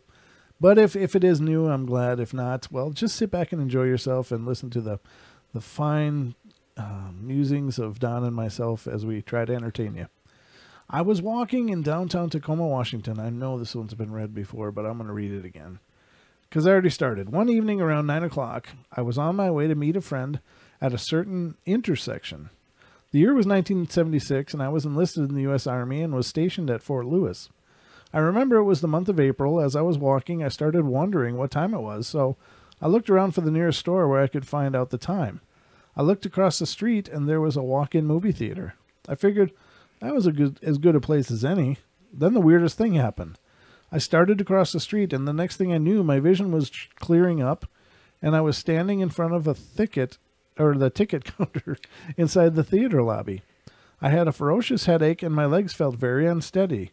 I recovered a little, but that headache was something else.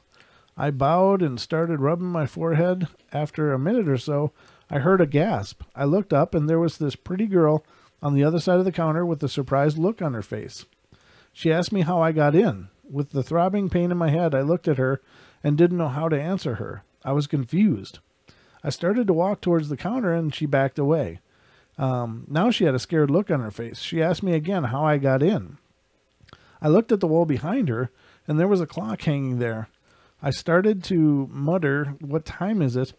She then told me I had better leave or she'll call the police. I felt so weird, it's hard to explain. I felt like I had broken through into a territory I didn't recognize. I stood there for a few minutes. That's when the girl went into the back room. I could hear her talking to someone. I turned around and started to walk towards the entrance, and that's when this big guy came out from the back room, walked around the counter, and before I could say anything, grabbed me by the arm and pulled me towards the entryway, unlocked the door, and shoved me outside. He told me to get out of there and went back inside. I still couldn't figure out what was going on. I stood there looking around, rubbing my head. Then it dawned on me. The time on the clock read past midnight. I looked back at the theater, and it had a closed sign on the front door. The girl and the guy were still there looking at me. Then the big guy opened the door again and warned me that if I didn't leave that instant, he was going to kick me in the butt. So I started to walk away, still confused, and as I was walking, I heard the guy say, "I don't know how you got inside this with this door being locked, but you better not come back." The headache eventually went away, and I never did meet my friend. I don't know if I've read that one before. That sounds new. Yes. That sounds new to me, Don. You? Yeah, I don't remember it. Yay! Yay, new story, ladies and gentlemen, here on the Portal. Keeping it fresh. Serving up the paranormal fresh daily. I don't know. Well, that's a good way to have it, I guess. Yeah. As opposed to revenge of as a dish best served cold. That's true. Next one is, let's see if this one's new. Let's just keep rolling the dice here. It all began when Rick and I were going to a friend's house last September. We were driving Rick's beat-up old truck, and the drive went smoothly for the first 45 minutes. Suddenly, the truck's engine died, and Rick and I were stranded on a deserted highway in the middle of the night. We were surrounded on both sides of the road by cornfields that stretched into the distance. Rick began a desperate effort to restart the truck and fix the broken engine. He tried to fix the truck in vain, but nothing seemed to work. Rick finally gave up, and we decided to walk to the nearest town about 2 miles away to find a payphone to call our friend. We walked for what seemed like hours, and the town was nowhere in sight. However, just when desperation was about to grip us, we saw a light, a gloriously bright light shining over a steep hill ahead of us. We ran up the steep hill that blocked us from the light, and we were flabbergasted by what we saw. Just over the hill, Rick and I saw what could only be described as a futuristic city with lights streaming out of every window of the massive metallic towers. In the middle of this futuristic city was a huge silver dome. I stared at the city, stunned, until Rick elbowed me, which pulled me out of my trance and pointed to the sky. Hovering above the city were hundreds of hovercraft. One flew towards us with amazing speed. Rick and I were so scared that we took off running back down to the broken down truck. I never looked back, but I felt someone watching me the whole way. We got back to the truck. It started without difficulty, and Rick and I took off as fast as we could in the opposite direction. We never went back or spoke of it again to this day. That's not one I've heard before. That's bizarre, huh? I don't know where they got that. Yeah. It's very strange. Things like that, I don't know. I mean, if you can believe in a few minutes or a few hours, then I don't know what is time then? It's all relative, right? Yeah, exactly. So if one is true, they can all be true.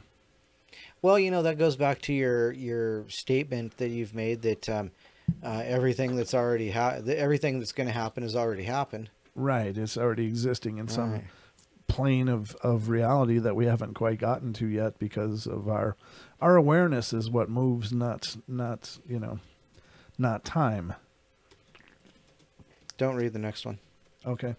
Time is a construct of us human beings to measure change. I mean, that's the only way to put it. Yeah, and that makes sense, because we have to have something to measure it against to, right. So we can say, hey, that one time in band camp. Well, just to say, this is going to take 3 hours because I know it's going to take that long because I've done it before and I've measured against this scale, which is time. But the idea, ladies and gentlemen, and this is, I'm certainly not a physicist, so I'm going to butcher the hell out of these physics trying to explain it. But this is, as I understand it, that all possibilities and all potentials and all events are happening at this very moment, from the dawn of the entire reality that we know, the universe, to the collapse of the entire reality that we know, the universe. It's all happening in this one moment. And the only thing, the way that we perceive it is in a series of escalations. So we start out as these infantile forms and we perceive things. Then we hear about things that had happened. And so we get this idea of a past and a present and a future. And we move through it as we grow, and our awareness changes and our vibration changes. And so that's how we move through these events into the ultimate end of our days. And so the idea that, I've certainly read about this phenomenon, and to me it makes sense. But the one thing that really gave me a hint that there's something going on here was I had checked out this there was a physics experiment that was going on where they said, look, we have produced mini Big Bangs in the laboratory, but they only exist for just a speck of a second. They flash and then they're gone. And it just came to me that what if those universes, since they're within our vibration, they exist. So every possibility and event and potential happened within that one blink that it existed. And then, of course, it went out. So it expanded, it contracted with, unbelievable speed and possibility. And so in that one instant, they saw the birth and death of a universe, but they only perceived it as a birth because they think, well, it just must have failed. It just failed to continue after that point, which is good, because why the hell would they be doing big bangs? Yeah, no I mean, doubt. what do you want to do? Where you got room for a universe somewhere in your lab? Because I don't think you probably do. I mean, what the hell were they going after here? He got the whole yeah, exactly. The little God in complex his going lab, on. He's got the whole wide world. So that's the claim, is that they've created these big bangs, but right. what if every possibility happened in that one moment that it did exist from birth to death? And so those, whatever was their whole civilizations that were born and collapsed and died in that brief moment that it was in existence in our realm, or did it just be born and then it boom went to its own dimension because of the physics of it? It would have to. Right. I don't know. But very interesting. Again, something I'm not even remotely qualified to try to make sense of, but here I do it anyway. So that's the gift of the portal, ladies and gentlemen. You just never know the kind of love we're going to be bringing to you. The next one is, he got there before he arrived. Does this one look familiar, Don? No. All right, so let's read this one. We'll see if this one's new. My mother, Eula White, was born in October 1912. She grew up in rural Alabama, sorry, a little froggy, and Florida in the 1920s. She told a lot of stories of the people and the events of those days, and most of them of interesting but ordinary events. But one day, she told me a story of an unusual event that she had directly experienced as a young girl, with about a dozen other women and children. I remember this event well, even after all these years, she said, precisely because it was so unusual. Sorry, I had to cough. In those days, she told me, rural Alabama was still kind of backward, like electricity and horses and wagons, the only transportation for many farm folk. Little electricity is what she said, but horse and wagon.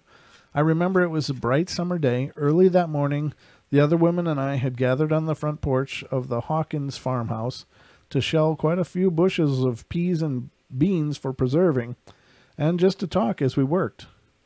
The younger children were playing in the yard. Mr. Hawkins came out on the porch and told Mrs. Hawkins that he was going to town on business. Mr. Hawkins saddled his horse, and as he rode through the big gate directly in front of the porch, Mrs. Hawkins reminded him to bring back home a sack of flour. He answered her with a grunt and rode off. All right. About mid-afternoon, we were still on the porch shelling peas. We looked up and saw Mr. Hawkins approach the house. The road leading to the house came off of the main road he was about 300 feet long, and ran directly up to the porch, so we could see him coming quite clearly. Thrown across the saddle in front of him was a large white cloth sack of flour, and cradled in his left arm was a brown bag with other groceries. We watched as he rode up to the gate and then stopped there, waiting for someone to open it. One of the boys ran to the gate and opened it. Then, in full view of us, all of us women and children, Mr. Hawkins vanished. He just disappeared instantly. Wow. We sat there for a second or two, just astonished. Then, terrified, we began screaming. After a few minutes, we calmed down, but we were still shaking and confused. We just didn't know what to do. So after a while, we went back to shelling peas. It's like, well, we got work to do. Yeah. What can you do? But all of us, the children too, huddled up there on the porch, afraid. Mrs. Hawkins made one of those boys close the gate. After about an hour later, we looked up and again saw Mr. Hawkins riding toward the house, in that same white sack of flour across the saddle in front of him, and that same brown bag of groceries in his left hand. Again, he rode up to the gate without sound and stopped. None of us had the nerve to open the gate. We all were just too afraid to move. We just sat there staring at him, waiting to see what would happen next. Finally, to our relief, Mr. Hawkins spoke. "Well, is someone going to open the gate for me?" Mr. Hawkins, Mother said, got there before he arrived. Wow. Huh. Interesting. That is. I just, yeah. What do you do in a situation like that? So he just disappeared. It was like he was there and then, nope. Doppelganger. You know, that's a possibility, I guess. I don't know. Very strange, though. Very, very strange. And I don't know how long it takes to ride a horse for those 300 feet or whatever, but well, it'd take a good long time. Yeah, that's a football field, right? Yeah. Yeah. Yeah. Wow. That's a weird event, ladies and gentlemen, but it's always strange here on the portal. Did you have any more? Oh, yeah, sure. Well, take it away, Mr. John. Let me see here. Okay, so this is an email. It says, hello. Yeah, I'm going to use the little boys' room. Oh, hey, okay. I use the big boys' room, but you can use the little boys' room. That's fine. Do you need to sit down? Call if you need help. I'm going to mute you for your whole solo section. I'll just yell into your mic. And then this happened, and that happened, and oh, goodness. All right, so this one says, hello. I'm a time traveler stuck in 2003. Upon arriving here, my dimensional warp generator stopped working. I trusted a company here by the name of LLC Lasers to repair my Generation 3 4350A watch unit, and they fled on me. I'm going to need a new DWG unit, preferably with rechargeable AMD wristwatch model with the GRC79 induction motor, 4 i8200 warp stabilizers, 512 gigs of SRAM, and a menu-driven GUI, graphic user interface, with a front panel XID display. I will take whatever model you have in stock as long as it receives certification for being safe on carbon-based life forms. In terms of payment, this is getting weird. I don't have any galactic credits left. Payment can be made in platinum gold or 2003 currency upon safe delivery of the unit. Please transport unit in either a large brown paper bag or box to the below coordinates on Monday, July 28th at exactly 3 p.m. Eastern Standard Time on the dot. A few minutes prior would be okay, but it cannot be after. If you miss this time frame, please email me. 23 inches in from the outside edge of the corner at the southwest corner of Cummings Avenue and Village Street in Woburn, Massachusetts, is a latitude of 42.484546.7 and longitude of negative 71.1576157, and the ground is 101.3 feet above sea level. Warning, do not attempt to transport items by regular means of teleportation. Regular means of teleportation? They are monitoring and will redirect the signal. Nobody has been able to transport anything so far without the transfer being deflected. I do not care how you have to get it here. Just do it in a way that no spying eyes will possibly be able to redirect the transference. It is very important that you be able to monitor the transfer. Although those coordinates are a secured, guarded area, these channels through email are never secure. Unfortunately, it's the only form of communication I have right now.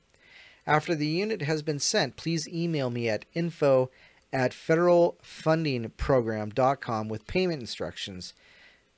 Do not reply directly back to this email. Thank you. Back in 2003, hundreds of people around the internet started getting emails from someone who claimed to need an AMD dimensional warp generator module containing a GRC79 induction motor, as well as some other stuff. He had some links that went to websites that was offering $5,000. He was friendly, engaged in a conversation, and often even offered to explain some of the mechanics of his time travel and portable teleportation devices. Eventually, someone offered him the warp generator and was given a time and place to meet him with the goods at the corner of Cummings Avenue and Village Street in Woburn, Massachusetts at 3 p.m. on July 28th 2003. A few people went and waited, but there's no record of anything out of the ordinary happening.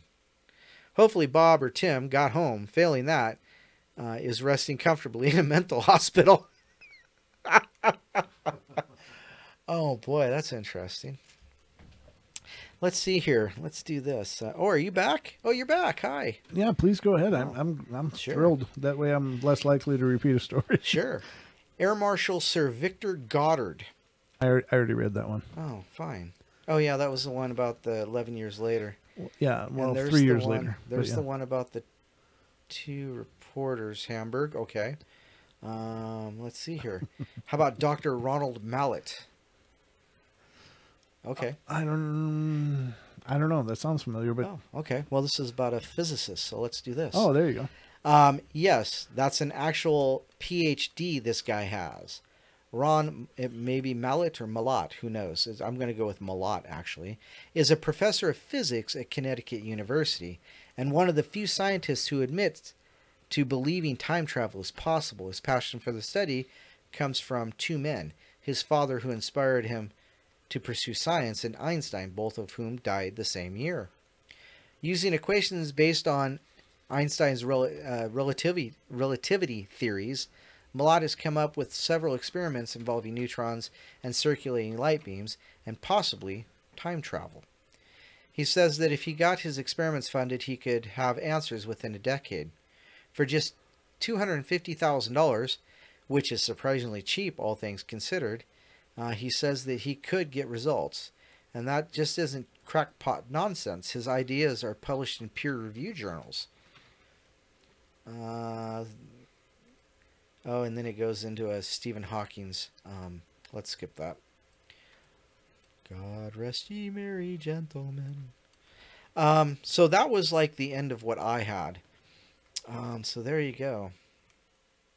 I thought Gilbert's left. Oh, okay. No, I guess he didn't. Hi, Gilbert's. You're still here. Still here. Time travel. Nice. Hi, Swig. That's for all you chefs out there. It's THYME. Why me? I know. Yeah. So there you go. We're making progress here. We're moving up on the 2-hour mark, but I think we probably got a little bit more to do. This one's the house that wasn't there. Oh. I swear this is a true story. I don't know. I hope it's not one I've done before. And I hope I don't do another story time slip. But I'll just play it like it's new. I swear this is a true story. My husband was carting wheat in the summer of 1994. He was outside Molong in NSW, Australia.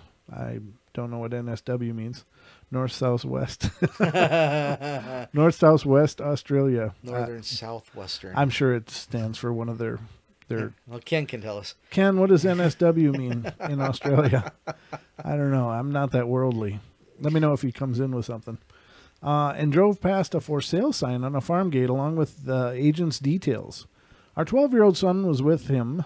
Oh, the husband. Okay. On the return journey, they stopped, climbed through the fence, and walked up to the circle-shaped drive to have a closer look at the old house.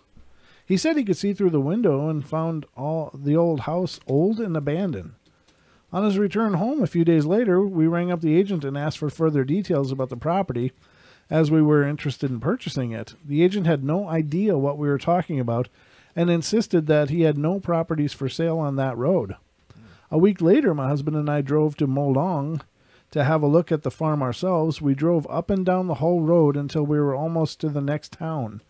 All that he could recognize was a water tank on the hill, a creek, and some trees where the house used to be. There was no gate, drive, real estate sign, or house. Now that almost seems like a reality shift, doesn't it? Yeah, it actually does. Yeah. That doesn't seem to have much to do with time as much as it has to do with a different reality. Oh, NSW is New South Wales. New South Wales, ladies and gentlemen. You heard it here on the portal. Yep. From our Australian correspondent, Mr. Ken. No, actually, this is from Pixie. Pixie? Ken's away putting his groceries away. Oh. Well, thank you, Miss Pixie, for being far more educated than Don and I. which you should take as a compliment, even though we are not necessarily that educated. I think you read a story from PEI the other day. Prince Edward Island. I think that was Pixie who picked up on that one too. I think she's just going to become our geographer. Pixie's going to be our pseudo producer here. Yeah, there you go. We have to get her plugged into our earphones and no, that's Prince Edward Island, Brent. Don't be dumb. Pronounce it this way. New South Wales. Yeah. No, I hear you. Quit breathing in the microphone. Stop it. Sorry. I catch myself doing that all the time. I'm like, what's that noise in my earphones? And I'm like, or the next thing you hear is Don say pumpernickel. What? Remember Drone was trying to get you to say pumpernickel? He'd always have tried to get me to say all kinds of things. I quit playing that game though. I'm nobody's puppet.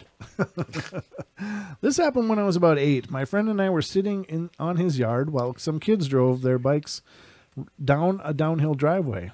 A car came down the road and stopped at a house. A kid got out and ran inside, making noises that kids around his age make. Then a girl rode her bike down the driveway. A couple minutes later, after this happened, the same car went down the road, stopped at the house. Then the same kid got out of the car and ran inside screaming the exact things he had been saying. Then the girl rode the bike down the hill on her bike again. I looked over to my friend, and he said he had no idea what had just happened. So they both experienced it. That's a shared experience. Again, that definitely speaks to it not being some kind of psychosis. I think. Don't you, Don? Yes, absolutely. Okay. Because if you share it, it must not be a psychosis. That's right. Unless you are just so well matched with another person that you share it all. LSD. No, not drug induced. I just mean that you're just on the same wave as somebody. Yeah. Mm-hmm. I was speaking more altruistically. All right. Jacob Deadman, huh? What? That's what it says. Lagoon Mystery, Jacob Deadman. Okay. Well, there you go. Do you want to read it too, or? On a hiking trip when I was 16. Okay, good job. Sorry. On a hiking trip when I was 16, I got separated from my group. I wandered around for hours looking for them. I came to the edge of a cliff overlooking a small lagoon. I attempted to yell for help when the edge I was standing on gave way. Ooh. As I started to fall, the thought of my death began flowing through my mind. Before I reached the halfway point of my fall, I saw a strange shadow approach me out of the corner of my eye. The form of a black-haired woman appeared from the shadow, dressed in what appeared to be animal hides. Her eyes were what I noticed the most, though. One a silvery blue and the other a glowing green. She grabbed a hold of me in her small but strong arms, and our fall began to seemingly slow. We landed softly, almost like a feather, next to the small lagoon. I asked her if she was an angel. She smiled at me and said no. All she told me was that this place belonged to her, then turned and walked into the shadows of the forest and disappeared. I shortly met up with my group and told them what had happened, and they laughed at me and said no place like the Laguna was around here. We went home. I returned the next weekend, determined to find her. I retraced all of my steps, but the lagoon and the cliff were gone. Wow. So I don't know. Again, that's like right out of Supernatural, the TV show, Right. That's pretty bizarre. And who was the woman that slowed the fall and wasn't an angel, but owned the place? It's a pagan witch. Outstanding. Those are cool. The bear mother. That, I'm all for nature spirits and nature entities or deities, as it were. Sure. I think that's why not? So many religions have always talked about a pantheon. That's true. Of religious entities, of gods or goddesses or demigods or. Well, I'm still waiting for somebody to define the statement that was made in the Bible that I'm a jealous God. Right. Of what? Yeah. Right. Yeah. Exactly. What are you jealous of? Other Thou gods? shalt put no other gods before me. It says in there as well. Mm-hmm. So it definitely doesn't negate that there are other gods. It just says I'm the biggest, baddest one there is. Yeah, it's just I don't want to compete. That's what it means. Okay, so this is a story of my mother's experience that took place near her home in Jersey City, New Jersey during the mid-1930s.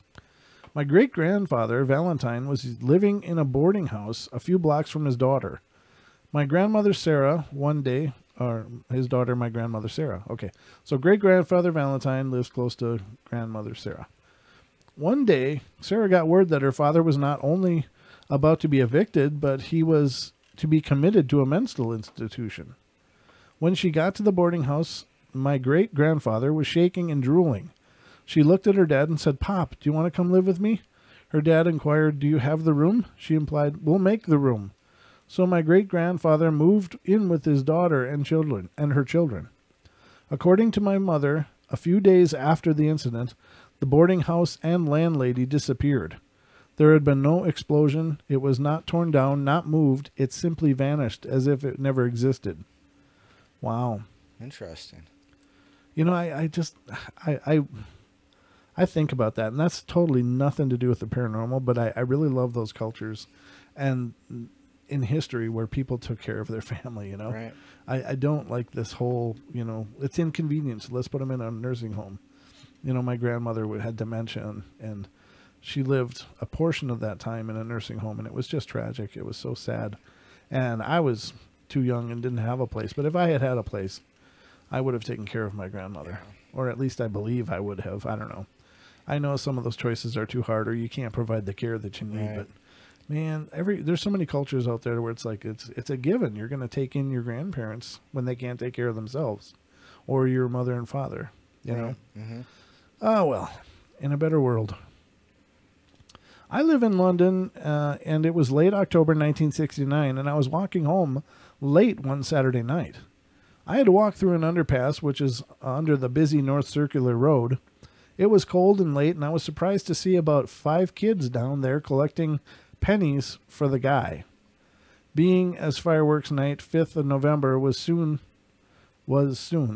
Okay, so these kids should not have been out that late, seeing as the oldest was a girl aged about 12 years old, and the others younger. What shocked me were their clothes. Their attire made me think that they had come straight out of the 1920s or 1930s London. Their speech could have been taken straight from a Charles Dickens novel. I heard one boy say that the other gent gave me a florin. At his age, there would be no way he could have known what a florin was, an old English coin for the then 2 shillings. This was the late 1960s, and kids certainly didn't use words like gent anymore. Geezer or bloke, perhaps. The girl approached me saying, "Evening, sir. Penny for the guy, please, sir." Her politeness shocked me, but I said I hadn't any money. She slid her arm through mine, and she ran her hand down my sleeve, saying, "Yes, you do, sir. You're a fine gent. You do have money." I assured her that I hadn't, and I expected a rude mouthful, but she replied, "Okay, thank you, sir." This is my English accent, so. "You have a good evening, sir." Sorry, I'm just brutalizing the hell out of that. I knew I had to give these kids something, so I pulled a silver 6pence from my pocket and called to her. I threw her the coin, and she gave me a thank you and a beaming smile. I walked off into the night. This experience bugged me bad. Who were those kids from the past? I asked local people if any kids were killed during World War II, but nobody remembered. Did I meet ghosts? Kids from the past? I guess I will never know. That is a bizarre one, though, isn't it? Yeah. Huh. I don't know. There's something kind of magical out there, ladies and gentlemen. That's all I'm saying. All right. This story takes place in Austintown, Ohio, on Route 76, back in 1981. I was 20. Dad asked me if I wanted to look at a house that was for rent. The next morning, we went to his mom's house at 5 for some coffee. What? Dad asked me if I wanted to look at a house that was for rent. The next morning, we went to his mom's house at 5 for some coffee. Wouldn't that be his grandmother's? I don't know. Semantics. Anyway, she asked me what we were doing out so early. Dad told her that we were meeting a realtor at 6. At 5:30, we left, getting to the house a couple minutes before 6.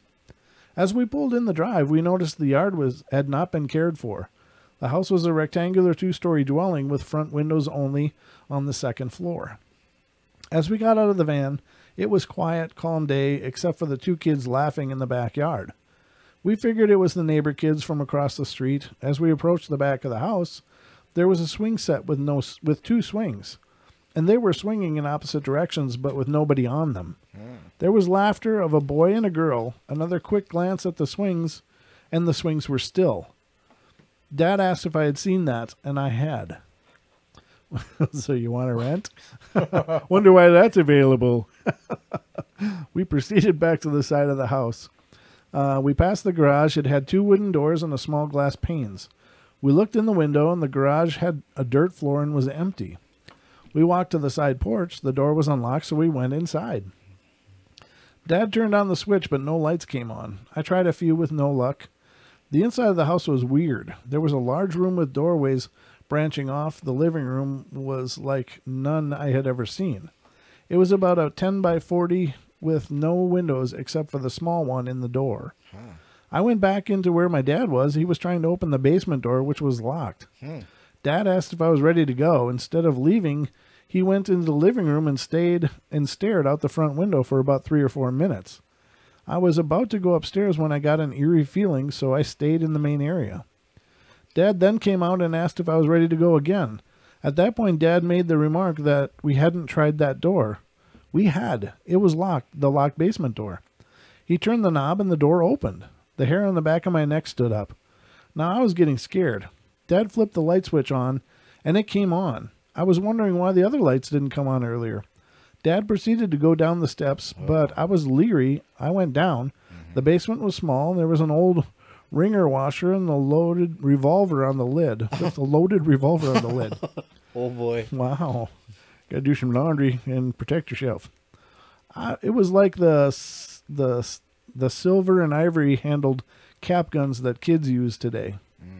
But I think it was still a revolver. It just looked like the silver and ivory handled cap guns. I picked it up 4 inches off the lid, and out of the corner of my eye, I saw a light cord moving. The lights went out, and the door slammed shut. It was so dark you couldn't see your hand in front of your face. I felt aimlessly for my dad, holding his shirt. We went up the stairs. At the top, stopped, and let out a blood-curdling scream. It made my blood run cold. I pushed him, and he pushed the door open. All the lights were on, and it was dark outside. After jumping in the van, Dad turned the headlights on. The garage doors were open.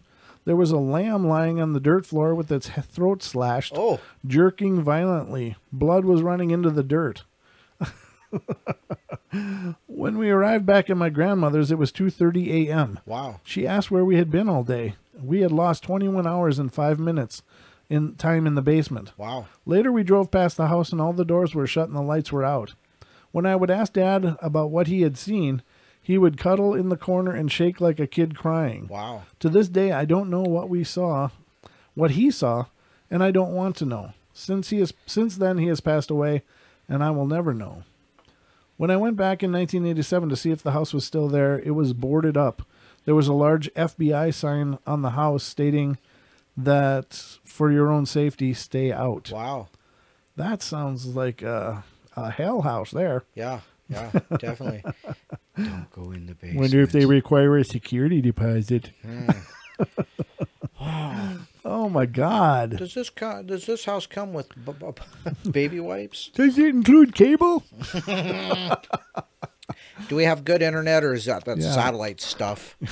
I need broadband. Don't worry about it. It comes from the basement. Wow, that would be if that's not just creative writing, that is one screwed up place. One hell of a good story. It is. That's a weird one. What's it with the lamb, though? I don't know. That's just like all kinds of.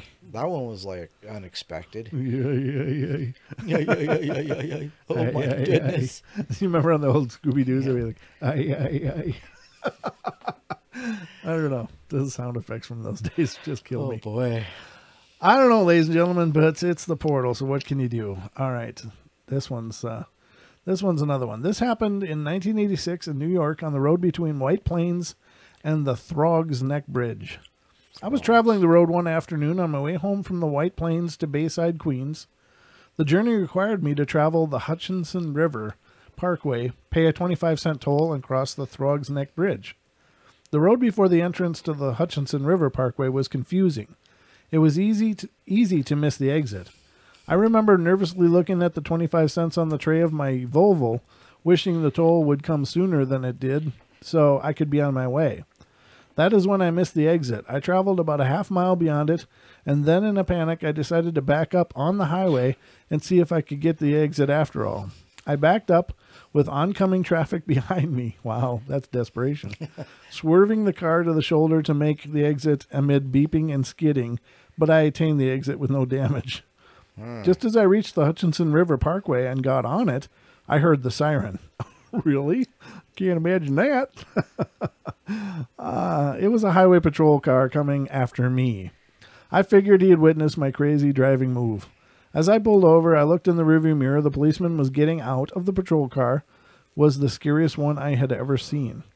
Never mind the boots and the hat and the sunglasses. He just looked completely mean. This is T3000. I know, yeah.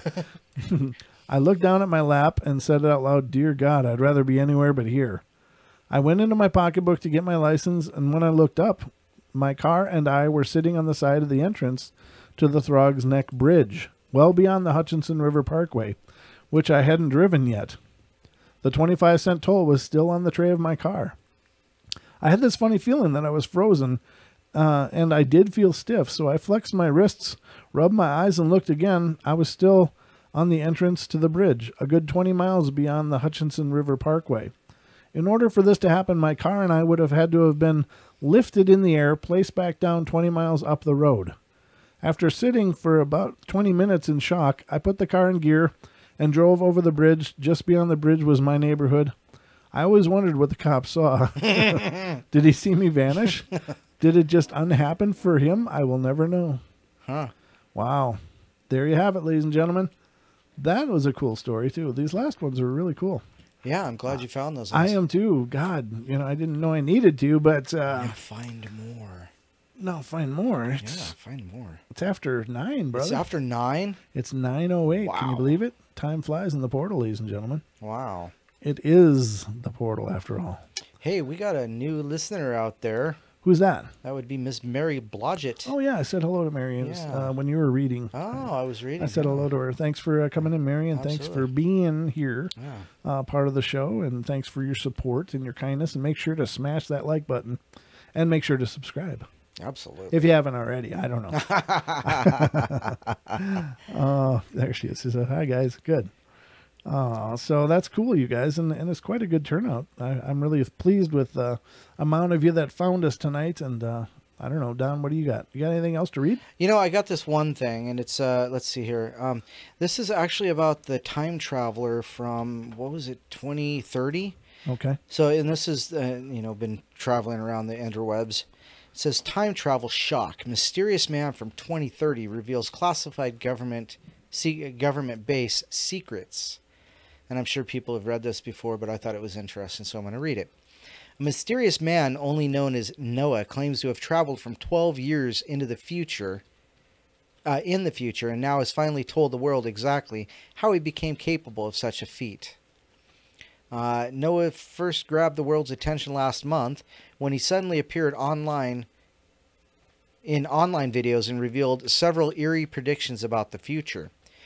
He told viewers about the future of artificial intelligence, the fate of Donald Trump, and the year humans finally land on Mars. However, just this week in an interview with an Australian broadcaster, Noah revealed exactly how he made these incredible journeys across time itself.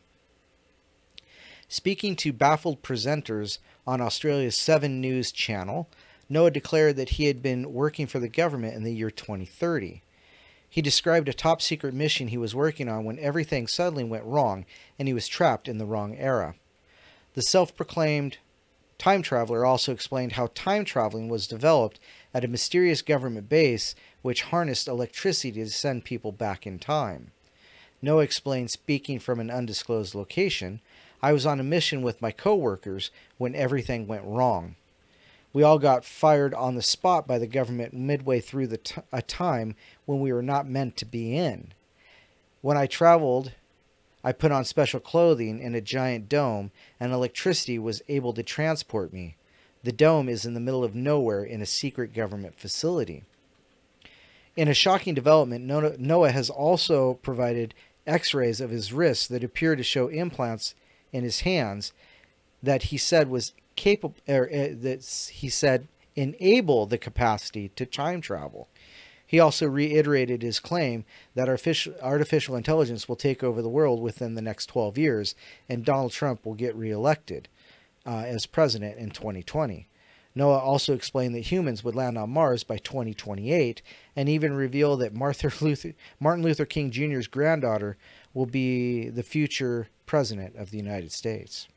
Wow. Yeah. I just muted myself. I thought I was unmuting myself, but I just muted myself.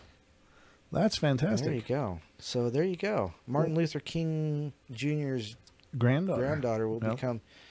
Apparently, it's not before Trump gets reelected, though. So no, yeah, whatever. I don't think she's maybe not a granddaughter. I don't know if she's of age yet, but probably will be whenever that's supposed to happen. But they'd be fine. I think she'd be just as capable of banging it up as anyone else. She'd probably do a better job. Actually, a lot of these clowns.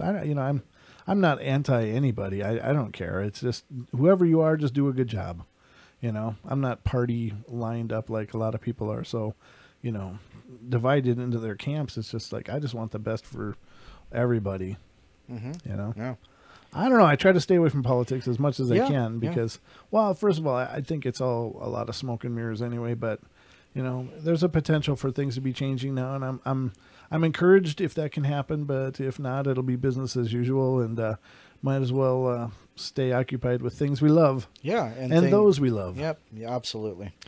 Absolutely. Well, ladies and gentlemen, did you have anything more, Don? No, I was just going to say, and that, of course, includes all of our listeners and all of our new listeners and all that kind of nice stuff. Well, you guys know we love you. It's you guys have made this show possible, so if you don't mind, please spread the word. Let people know about the portal because we definitely want it to grow and develop and see where it can take us. So you guys are like the backbone to what we're doing. Absolutely. And you certainly make it all worthwhile. So thank you for all the love and support you guys give us every time we do the shows. And thanks for all the emails. I got a really long email from Uriah that I'll be reading on listener named Uriah that I'll be reading on Friday night. So if you have any other accounts, I will be doing some listener emails on Friday night's show, which is at 10 p.m. Pacific time. Here on YouTube or on TFR Live, YouTube, iHeart, TalkStream, and those are all the possible places you can find the show if you aren't finding it right now. But 10 p.m. to midnight Pacific time Friday, and then again on Saturday night. So we'll be here. Hope you guys are doing great. Hey, do you want to mention those videos that we put up? Oh, absolutely. Go ahead. Those are yours. Oh, Don has done a great job at these. I mean, you really have, brother. You've done a great job. Well, so thank you. Go ahead and let people know about what you've been up to. Yeah. So in the last week, since was it Saturday? Yeah, we on Saturday we put up the William Whitecrow video. Now, of course, these are archives from the podcast, so there's no video. But it is a very good podcast, especially the one with William Whitecrow. So check that one out. Then we also put up another one. It's called Smart as a Bag of Cryptids. And that was actually a pretty good show, too. So check those out.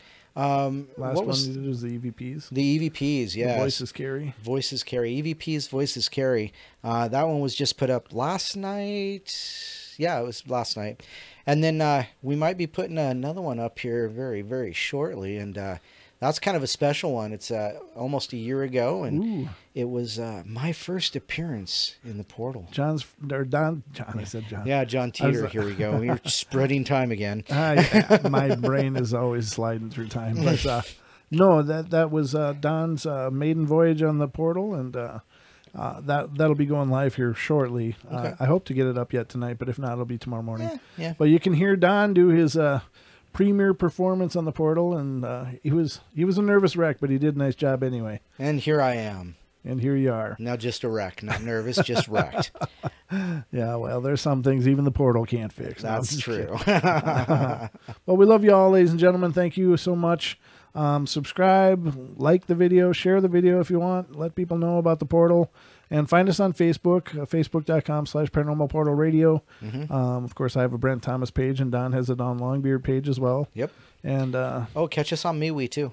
Yeah, MeWe. Everybody, if you haven't, there's a lot of people migrating from Facebook over to MeWe.com, and there's several of them out there that people are checking out. But I think MeWe's probably got a pretty good chance of they've got a becoming foothold. the next Facebook. It's like a cross between Snapchat and Facebook, or whatever. It's Snapchat and something, but it's like Facebook. But they're not into all of the censorship crap that's been going on and totally alienating a lot of the audience. So it's an open forum, and definitely check it out.